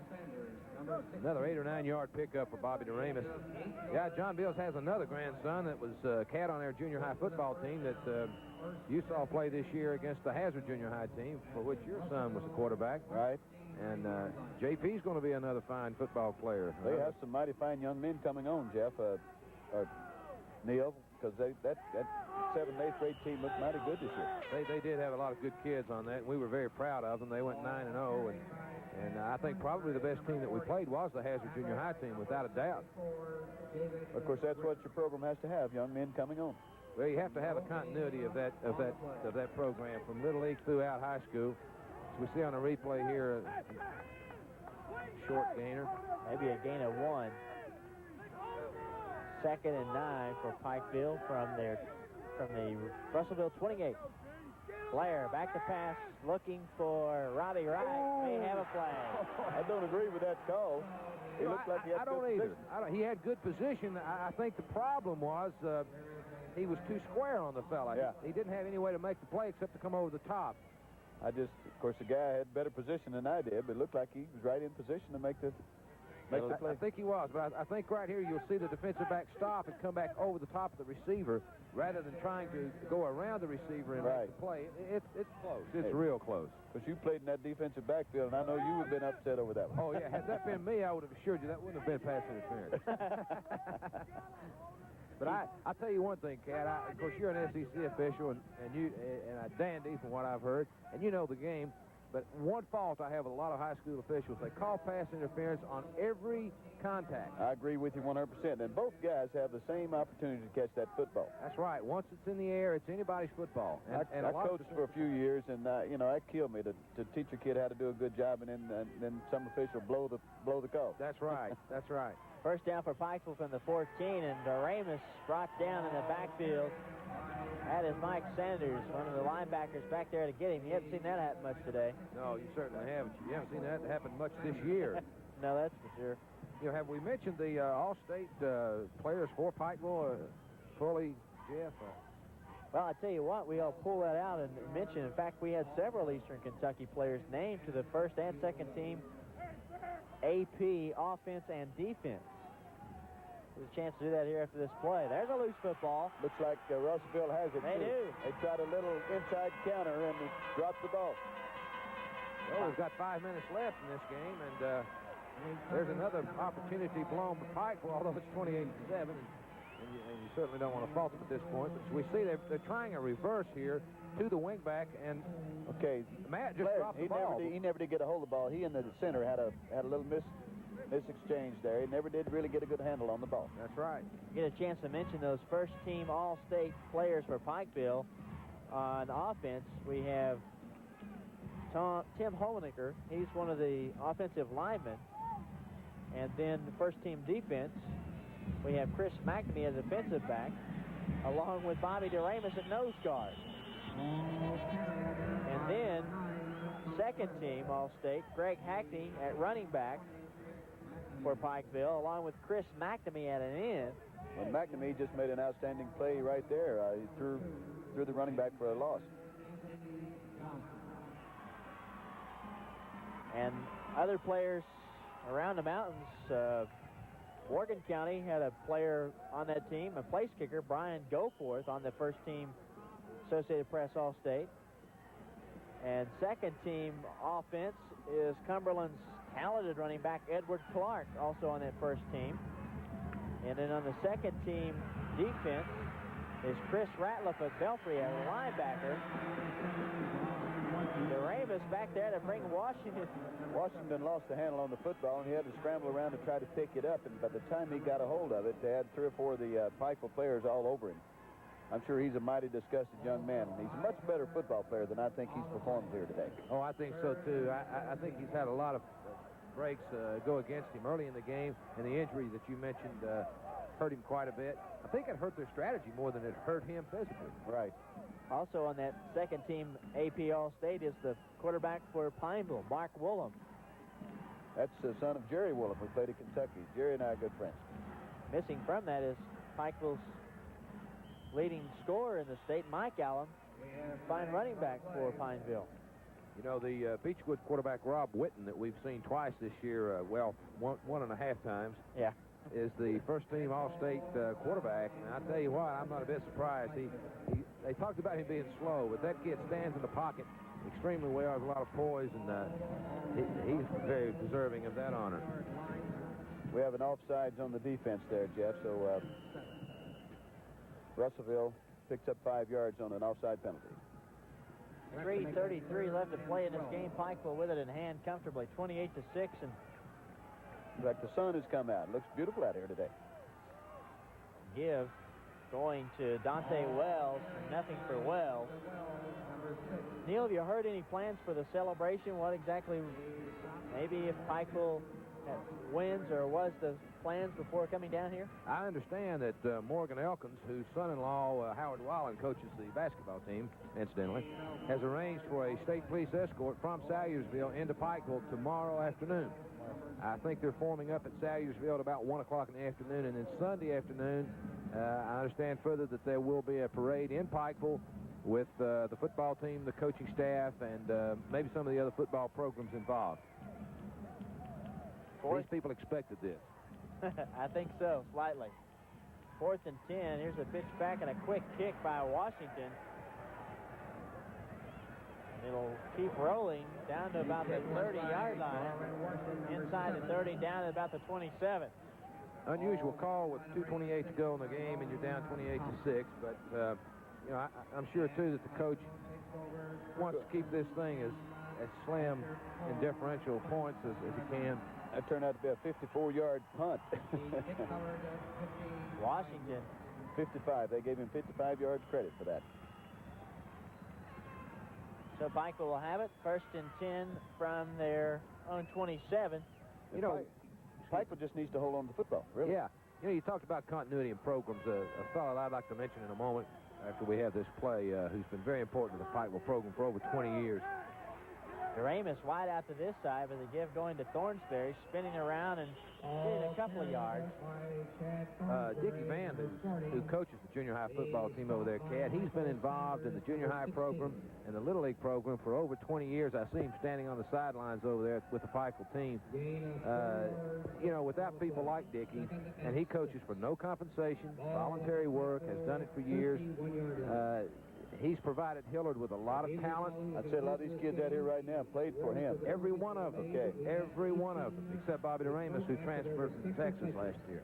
Fans do not come on to the playing field. Doremus, or they call this time, maybe a couple of yards. Carried by Bobby Doremus, number 42. I tell you, usually you don't have a good, successful high school program unless you do have your grade school and your feeder systems coming into these schools.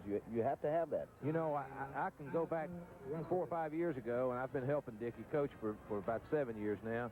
And the teams that we started seeing diminish in talent and ability in junior high, right now their varsity teams are down. So, you know, it takes a few years before you see that effect, but it's there. Russellville calls a timeout with 1:23 left in the game. Trying to exhaust their timeout, stop the clock. And we'll take a break with this timeout. And Pikeville leading 28-6 over Russellville.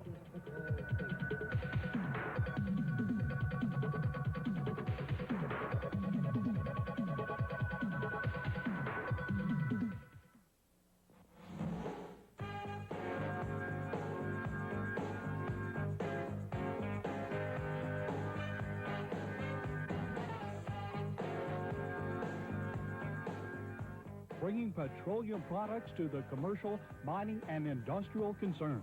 It's Coleman Oil, the largest distributor of petroleum products in the tri-state area. We're growing to meet the needs of our customers. Coleman Oil, the oil company that cares. I use Elliott's often, and when I do, I'm more than pleased. I just found out recently what all the Elliott companies can do. Now, when I need something done, I call on Elliott's. The Elliott Companies, where excellence is a way of work. Glass? We can do it all, from windshields and doors to mirrors and furniture. Parts and supplies? We sell wholesale to everyone. Need a master carpenter? I'm the best, and I work for Elliott's. Every time you need work done, call the Elliott Companies. Dameron Welding and U Steel Sales will service all your steel needs. We cut to size, beams, angles, channels most any size of T1 plates and mild steel with a full line of steel in stock. 5 to 10 days, Dameron Welding can get any type of steel for special orders. We carry a full line in stock. Full galvanized culvert pipe and plastic pipes for those tough times when acid level is high. Call 639-2710. Speak to Gene or Greg for all your steel needs. Test the steel at Dameron's Welding U Steel Sales in Pikeville. Back to action now. Pikeville facing 3rd and 5 from their own 32. Wishbone formation, and they give up the middle of Hackney. So about the 38-yard line. He may have enough. It's going to be real close. It depends on which official he takes the mark from. I think they've already signaled a first down, so he must have gotten it. Move the chain. Lots of time those two officials, one on one side and one on the other. It depends on which one that the fellow in there marking the ball takes there, which forward progress point there. Gain of 5 yards on the play. 1st and 10 from the 38. And Doremus with the call. Loose football, maybe? Nope, they say he's down. Nope, they say Russellville's got it. Yeah, Pikeville has turned the ball over 3 times here in the third quarter. At this point of the game, normally you just tell your backs to put both hands over that football and protect it, and I'm sure that's what they were doing, but of course the defense is trying to tackle the ball too. That's the thing about it. They're grabbing at that thing and pulling it loose. There you see it coming loose. They just stripped him of the football is what happened. DeRamus fighting for it, and I think Mike Sanders, the linebacker, got it. So Russellville with it, 1st and 10 from, looks like their own, or I should say the Pikeville 41. Well, those twin turbines they talk about for Pikeville, DeRamus now, according to my stats, has 127 yards, and Hackney has 155 yards. That's 2 pretty good running backs, not to mention Chad Thornberry. Less than a minute now to play in the football game. Russellville with it, and new quarterback into the game, and that is A.J. Johnson. Fine tackle there by Mickey Webster, who's a sophomore linebacker defensive end, and that's another kid that I look to be a really good football player next year for Pikeville. I think Johnson for Russellville looked like he was going to run an option, but he went the wrong way. He's by himself. Russellville calls a timeout as you see the replay. You saw Mickey Webster run him down there. That's Larry Webster's son, who was an unsuccessful candidate for lieutenant governor from Pikeville. He's told someone the other day that had he won that election, he would have asked for a recount.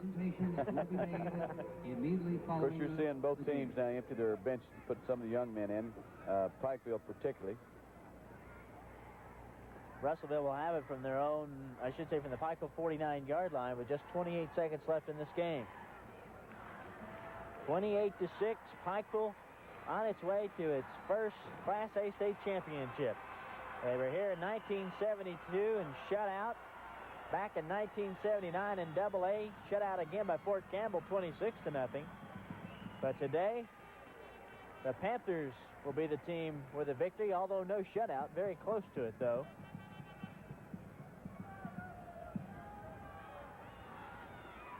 They have Washington at the bottom of the screen here. I'd say they're going to try to throw to him. Let's see what the little man Johnson can do. He airs it out. Good pass, but he's out of bounds. Right. Pass, nice catch, but number 2, his pass out of bounds. Washington's about 3 yards out of bounds when he brings it in. Oh! Well, I think the Pikeville people are getting ready to celebrate over there. What's the plans for most of the people from Pikeville? Stay in town, or? I think so. I think most everybody that I've seen at the Executive Inn West are planning to stay tonight and then drive back in the morning and catch up with that convoy in Salyersville and take the team on in. Oh, they've gotten the coach. Just looks like they've emptied the barrel of ice all over Coach Howard. They sure did. Across the way, Coach Howard has just gotten the ceremonial bucket of water and ice, which didn't feel too bad on that side of the field because he's in the sun, but it wouldn't feel good on the near side.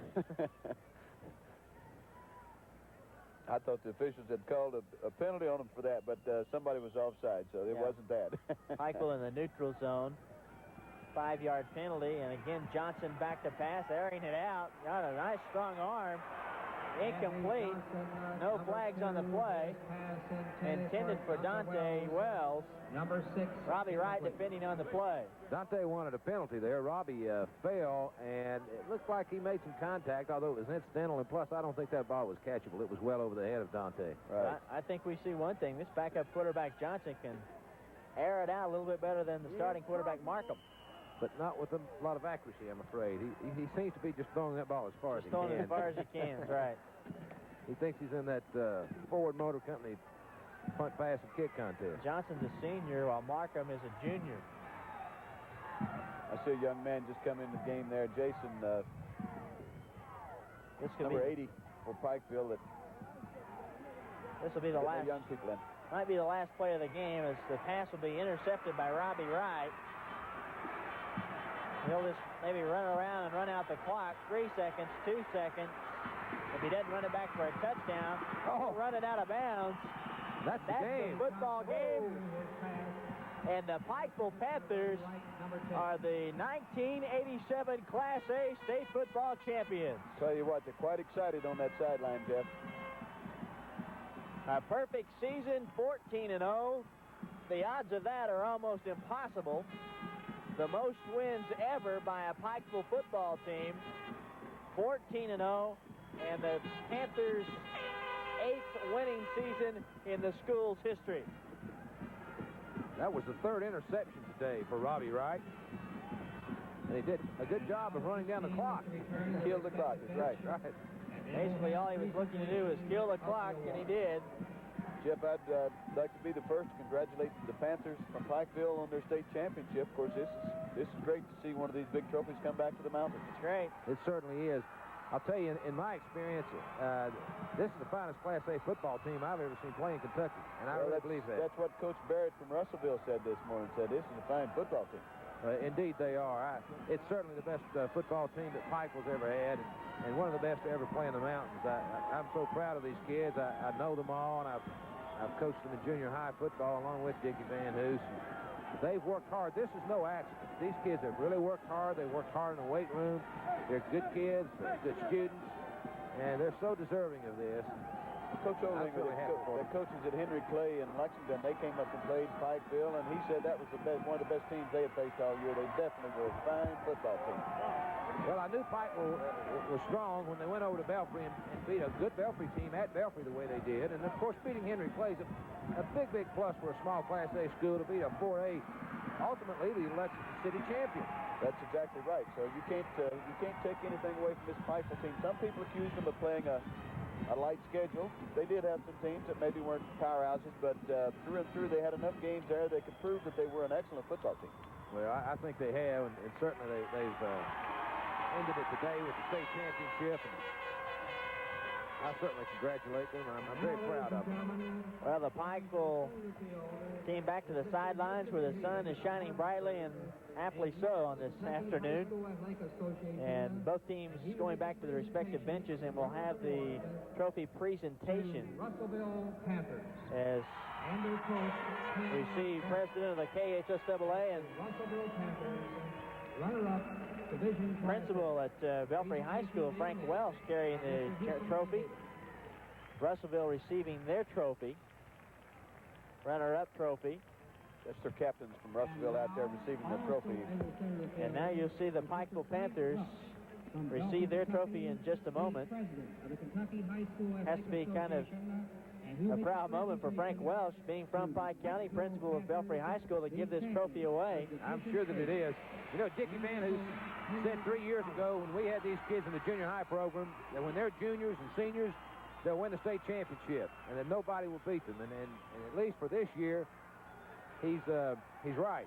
There you see if you don't set your goals and work hard toward those goals, it's kind of hard to accomplish something, Neil. That's right. These kids did set their sights on this championship, and boy, they've gotten it. Team coming out on the field to accept the trophy. I'd like to call your attention to all high school principals, athletic directors, coaches. And the Pikeville Panthers accepting their trophy as the new Class A state champions in Kentucky. And it is located in the dethroning a team who was here last year from Western Kentucky. Heath was the champion last year, but Russellville knocked them out on the way to the finals this year. So it'll come back to Eastern Kentucky this year to the Pikeville Panthers. And we hope to maybe have some comments down on the field here in just a moment from head coach Hillard Howard and company. We'll wrap it up for now with the final score as Pikeville wins the Class A state championship over Russellville. 28-6. 28-6. Is right. All the excitement, it's kind of hard to remember everything that happened. I'm caught up in this celebration. I'm just watching these kids having a good time, and I'm just so happy for them. I tell you, this is once in a lifetime. There's not many kids get a chance to play on a state championship team of any kind, so this is really a treat. And Hillard Howard being hosted atop the players' trophy across their shoulders with the trophy across the way. What a season. 14-0. And you know, really, I can't recall a close game that they had. No. These guys are good. The closest game they had, we saw it, 21-20 at halftime with Beechwood. It was never completed. You know, thinking back, that may have been the spark that ignited this whole football team being upset at halftime because they didn't get to finish the football game, and they were trailing, and, you know, it may have been something to the catalyst there that just really put this thing together for them. I think you're right. I think that did have a lot to do with it because, you know, after that, Pikeville was not rated number 1. Right. And it took a couple of weeks for them to gain that number 1 recognition, and they kept it all year and kept it very, very convincingly. I'm sure that had some cannon fodder and, backed up for them when they did get to play Beechwood in the playoffs here after the season. Well, we'll wrap it up for now. Hopefully we'll come back with some comments from some of the Panthers and head coach Hillard Howard, our post-game show in just a moment. Once again, the final score was Pikeville winning the state Class A championship over Russellville, 28-6. Pikeville Panthers Class A state championship victory over Russellville, 28-6. Hillard, what can you say? You just got to be, I guess, without words at this point. Well, we about said it all out, Jeff. We celebrate around here like crazy, but I tell you, I'm going to enjoy this when our kids played hard, and I don't know. This has been the most determined group that I've ever been associated with. And I tell you, it's a group that when the year started, they make me worry every stinking ball game because they got this old attitude that you don't know whether they're going to play or not. And they go out there and they just play their guts out, and I just can't say enough good about them. And our staff, Bill Allaire been with me, and Keno Trevitt, Joe Mahan, Larry Belcher. These guys prepared us for this ball game, and I'm around there just kind of helping and motivating and so forth. But I feel like it's a complete team effort. And these players, they just, I don't think we could ask for any better effort than what we got tonight. I think you came out prepared to play today without a doubt. I don't think there's a game this season that you didn't really come out prepared to play. Well, I agree with that. And everybody's asking me, is this one of the best teams you've had? I'll tell you right now, it's the best team we've ever had, and probably the best team that's ever been in the mountains, and I really mean that. This team, nobody played them close all year. I mean, it's just bang, bang, bang, right on through 14 straight wins, and nothing's been close, and it's just every game they've been so ready to go, and I think, Matt Blair, our quarterback, has kept our offense going. He stayed right in there, and, and he can play, and I think he was like a coach on the field for us, and Chris McNamee, our defensive captain, and Robbie Wright and these guys, they did so much. And then, you got people like Timmy Honeckers and Bobby Doremus and these juniors, they're coming back. They come out here and fight like it's their last game, and it's just, we had a heck of an effort. You came down here twice before, and you went away without a victory, and plus you didn't even score, but today you turned that all around, didn't you? Well, we scored some points today, and we could have had several more on it. And, Neil and I was talking about this earlier here. We just, we played hard, and when you play hard and these kids play hard, they're going to put some points on the board. And our line, and I want to go ahead and mention this again, because I tell you, our offensive line is going all year, and they really haven't gotten this recognition, but Timmy Honeckers and Trey Deskins and Jeff Roop and Sean Neely's, John Penson's, Robert Thomas, Robbie Wright, these guys, they've just blocked like crazy. And, we can run up in there, and several times a night a Mack truck could have got them through there. And I'd say Neil, 40 years old now, could have gotten up in there with this thing. And it's just, and we've talked about this, Neil and Dick and all these guys about 64 when they could have won it. And I just, this is for these guys and for our town. Plus, the thing about it is you're going to return a heck of a squad next season. Well, we're going to do that, but I'm going to tell you one thing. I'm not going to talk about that because I'm going to enjoy this team. And I tell you, these seniors we're losing, people do not realize how valuable they are. These guys came up through the ranks through our junior high program undefeated. So we're going to lose these Robbie Wrights and Chris McNamees and Chad Thornsberrys and people like that, Trey Desk and all these that play. So they're players, they're football players, and we're going to lose these guys. And, we're going to be have a hard time replacing them. But we'll be able to play again next year, I guarantee. Hillard, you had a lot of people on that AP first team, offense and defense, second team as well. But congratulations to you for being named Coach of the Year by the Associated Press. Well, I appreciate that, and it makes me feel good to think the press would think that. But these guys are the ones that did it. I'm going to tell you, what I know about football, you probably put it in one hand, because I just think our kids are determined, and they play hard. They're strong, and they're in shape, and that's what we got them.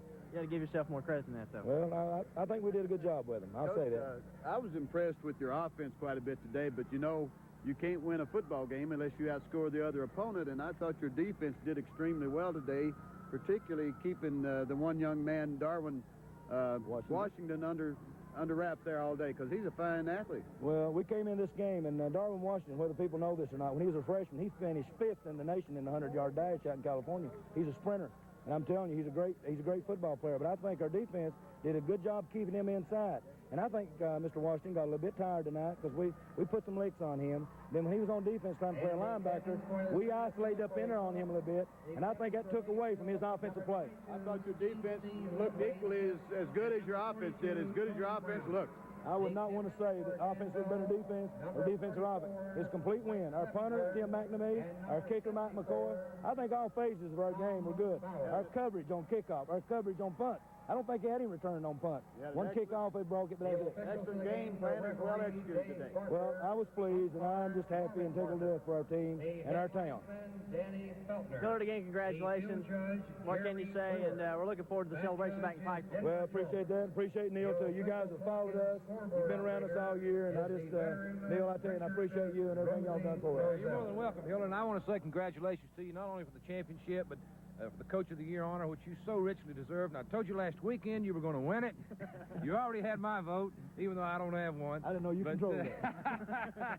Well, not many people did, but I tell you what, I'm just so happy for you, and I'm so happy for those boys, and you all deserve it. And as I've said so many times, this is no accident. You guys worked hard, and not just this year, but for years to accomplish this. And you've been the guiding light and the head man. And, boy, I tell you, congratulations. Well, Neil, I'm going to say this, too. And I tell you, you guys, you and Dickie Van, who's back in our junior high program, Swartz and all these guys, you know, you guys got part of this. Because I'm telling you, they took these guys in junior high, went undefeated. So we just had to take it going up, or Dickie Van would tell me we didn't do our job. Because they took these guys undefeated, too. They beat the best in the state. Matter of fact, I think he won a state championship in the 8th grade with this group. So, you know, we're pleased with the help, and our little league, our junior high coaches, it's all been part of this. And our town and our fans, I tell you, they followed us to Beechwood. They've been to Cumberland. They've been with us in thick and thin. I tell you, this is for them. And we've got probably more people down here in any school down here. Without a doubt, and again, congratulations, Hillard. We want to talk to some of your players, too, as well. All righty. Hillard Howard, the head coach of the Pikeville Panthers. Bring them in, and we're going to talk to several of them. First of all, I want to talk to Robbie Wright. Robbie, you win this one this afternoon as a senior. What a way to go out, right? You couldn't ask for any better way to go out. It's all season long. It's just been like we've been on a mission, you know, and it's kind of just puts wraps on it. I guess to go out as a senior winning the state championship, no better way to go out, is there? No way. There's definitely no better way you go out. And I'd like to thank everybody that stood behind us, our fans, and, you know, all the support, the alumni, and everybody else that poured their guts out on the field with us today. Congratulations again, Robbie. Thanks a lot. Chris McNamee. Chris, fine job today. You had 3 interceptions today as well, and a big afternoon. Oh, no, that wasn't me at 3 interceptions. That was Robbie Wright with the 3 interceptions. That's what I meant to say. He did good. And Chris, but a fine afternoon nonetheless. Thank you. I'm a senior this year, and this is the best way I can think about going out is my senior year. I'll miss this team, and I know that next year they're going to come back and they're going to do real good. Was there any doubt in your mind coming into this game this afternoon about what the outcome would be?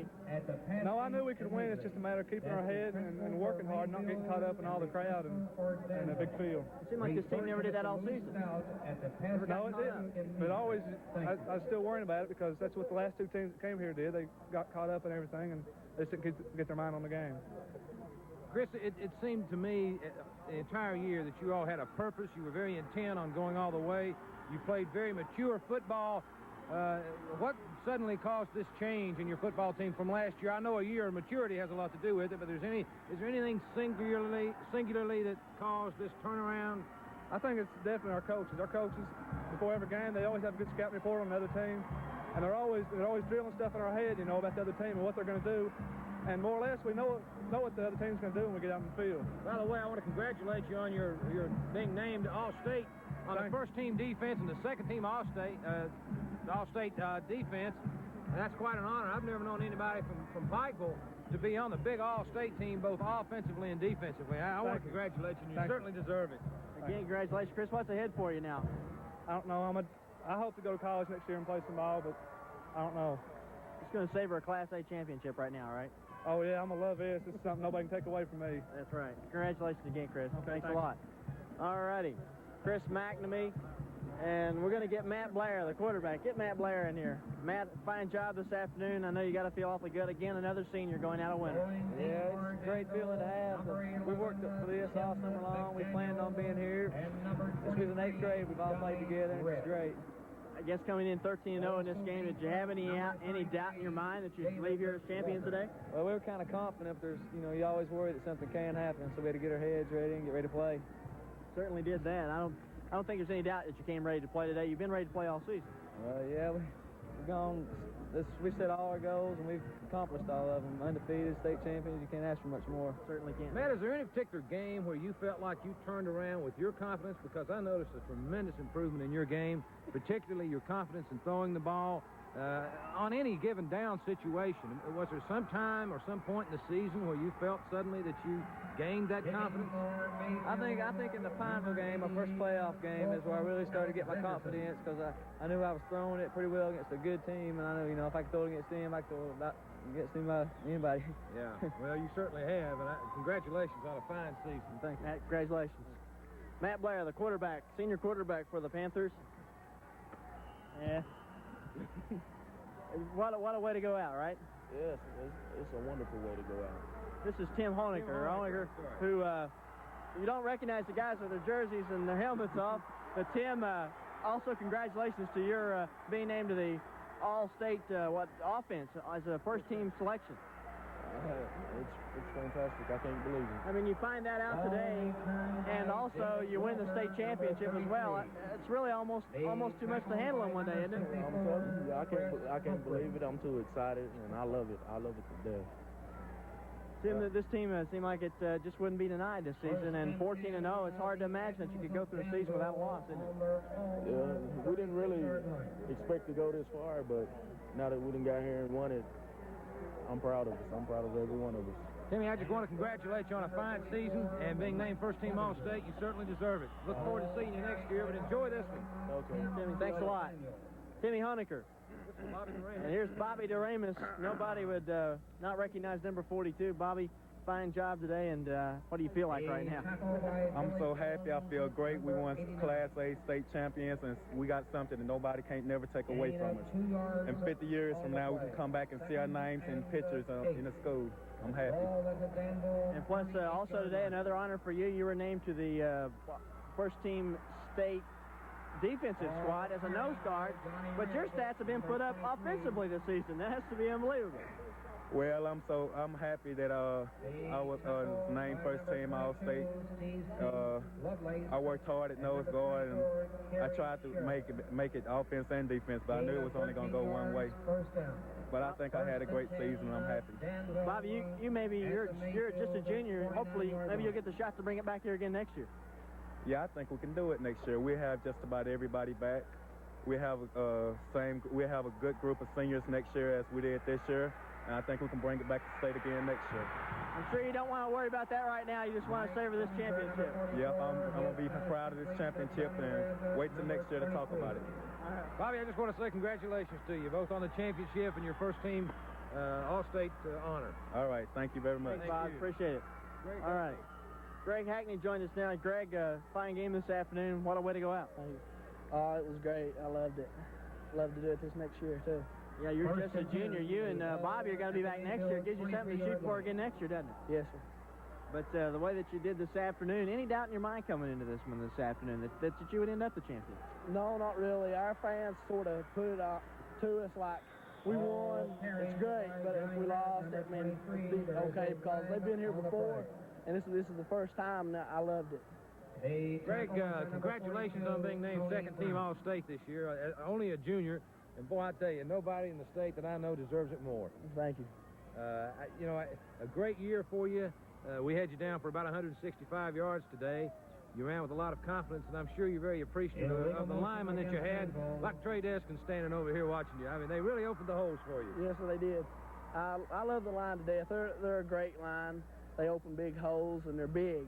That's something you don't see in a Class A team, but I love it. Greg, let me ask you a question. Even though you had great games here in the playoffs, and I thought you played spectacularly, it looked to me like you never really got back to full speed from that ankle injury that you suffered in the latter part of the season. Is that true, or does it still bother you? It bothers me a little bit. For a sprained ankle, you have to stay off of it to get it completely healed. And I just missed a week in it, and that didn't really give enough time to heal. But I've slowed down a little bit, but I'll be full strength next year. Well, enjoy this one, and don't worry about next year. Congratulations to you. Congratulations, Greg. Thank you very much for coming out. Trey Deskins, the center for the Panthers, and Trey, I'm sure you can't describe your feelings at this point, can you? Oh, no way. This is the best thing that's ever happened to me in my life, and being associated with this bunch of kids, or young men, just great. I love it. Well, I think young man's appropriate there because I think you proved that throughout the season that you are a group of young men. Thank you very much. Trey, it's been a real joy seeing my next-door neighbor grow up and win a state championship and mature the way you have into a fine young man and a fine football player. And I just want to say congratulations to you. Thank you. I'm real happy for you. You got something to rave about now, don't you? You know, you didn't win a state championship. Oh, yeah. Oh, yeah. Congratulations, Jerry. Thanks a lot. Robbie Simpson. Robbie, fine game this afternoon. You win the state championship. You go out on top, and what can you say? It's great. I mean, we worked hard all year. This is what it leads down to right here. I'm sure that this team had any doubt about what they could do this season, especially heading into this afternoon. Now, as long as we play the way we know how we can play, we won, we showed it. And Robbie, I was saying in the booth this afternoon during the game, I thought you were the most unheralded defensive player that Pikeville has. I just want to congratulate you on a fine job you did defensively throughout the year. Great game in the Cumberland game, great game today, great games when you needed it. And just want to congratulate you on that and the state championship. Thank you. Robbie, congratulations. Thank you very much. Appreciate it. Robbie Simpson and Cattle, join me and Neil. We're going to wrap things up from here at Cardinal Stadium in Louisville as the Pikeville Panthers capture a Class A championship 28-6 over Russellville. Any final comments? I'm just really tickled pink for any team from Eastern Kentucky, and Pikeville did a super job here today, and they deserved everything they've done. They had a super year, so I want to wish all those kids the best. Certainly. Neil? Well, I just would echo Cat. I'm tickled to death with these kids. They're very deserving. They didn't have a fluke game where they won anything close. They really ran away with everything, and I agree with Hillard. I think it's the finest football team I've ever seen in the mountains. And it's the best Class A football team I think that's ever played in the state. And I'm happy for Hillard and the kids. Well, Pikeville follows Clay County in bringing a state championship back to the mountains. Clay County, of course, just last season in basketball. We're certainly thrilled about it. We're glad you could join us. Thanks to you guys for working with you again. It's been a real pleasure, I must say that. And for our crew here in Louisville this afternoon, a fine job as always. And for now, we're going to wrap things up and join us whenever we get ready to kick basketball season off here on WYMT with a whole host of high school broadcasts. For now, Jeff Franklin for Neil Smith and Cat Sizemore saying so long from Cardinal Stadium in Louisville. Again, the final was Pikeville 28-6 over Russellville, completing a perfect 14-0 season. A parade honoring the state champs snaked its way through the narrow streets of this eastern Kentucky town to Pikeville High School, where a reception was held for the team and head coach Hillard Howard. Pikeville was the state's only unbeaten team this season, and Howard believes that makes his kids kings of the Commonwealth. Well, it makes me feel good. You know, when you look out and you see 300 schools playing football and you got one left that's undefeated and state champions, it makes you feel good, and it makes me, you know, feel kind of special about this team. But, you know, we've got a good football team. I watched all classes, and I think we can play with any team in the state of Kentucky.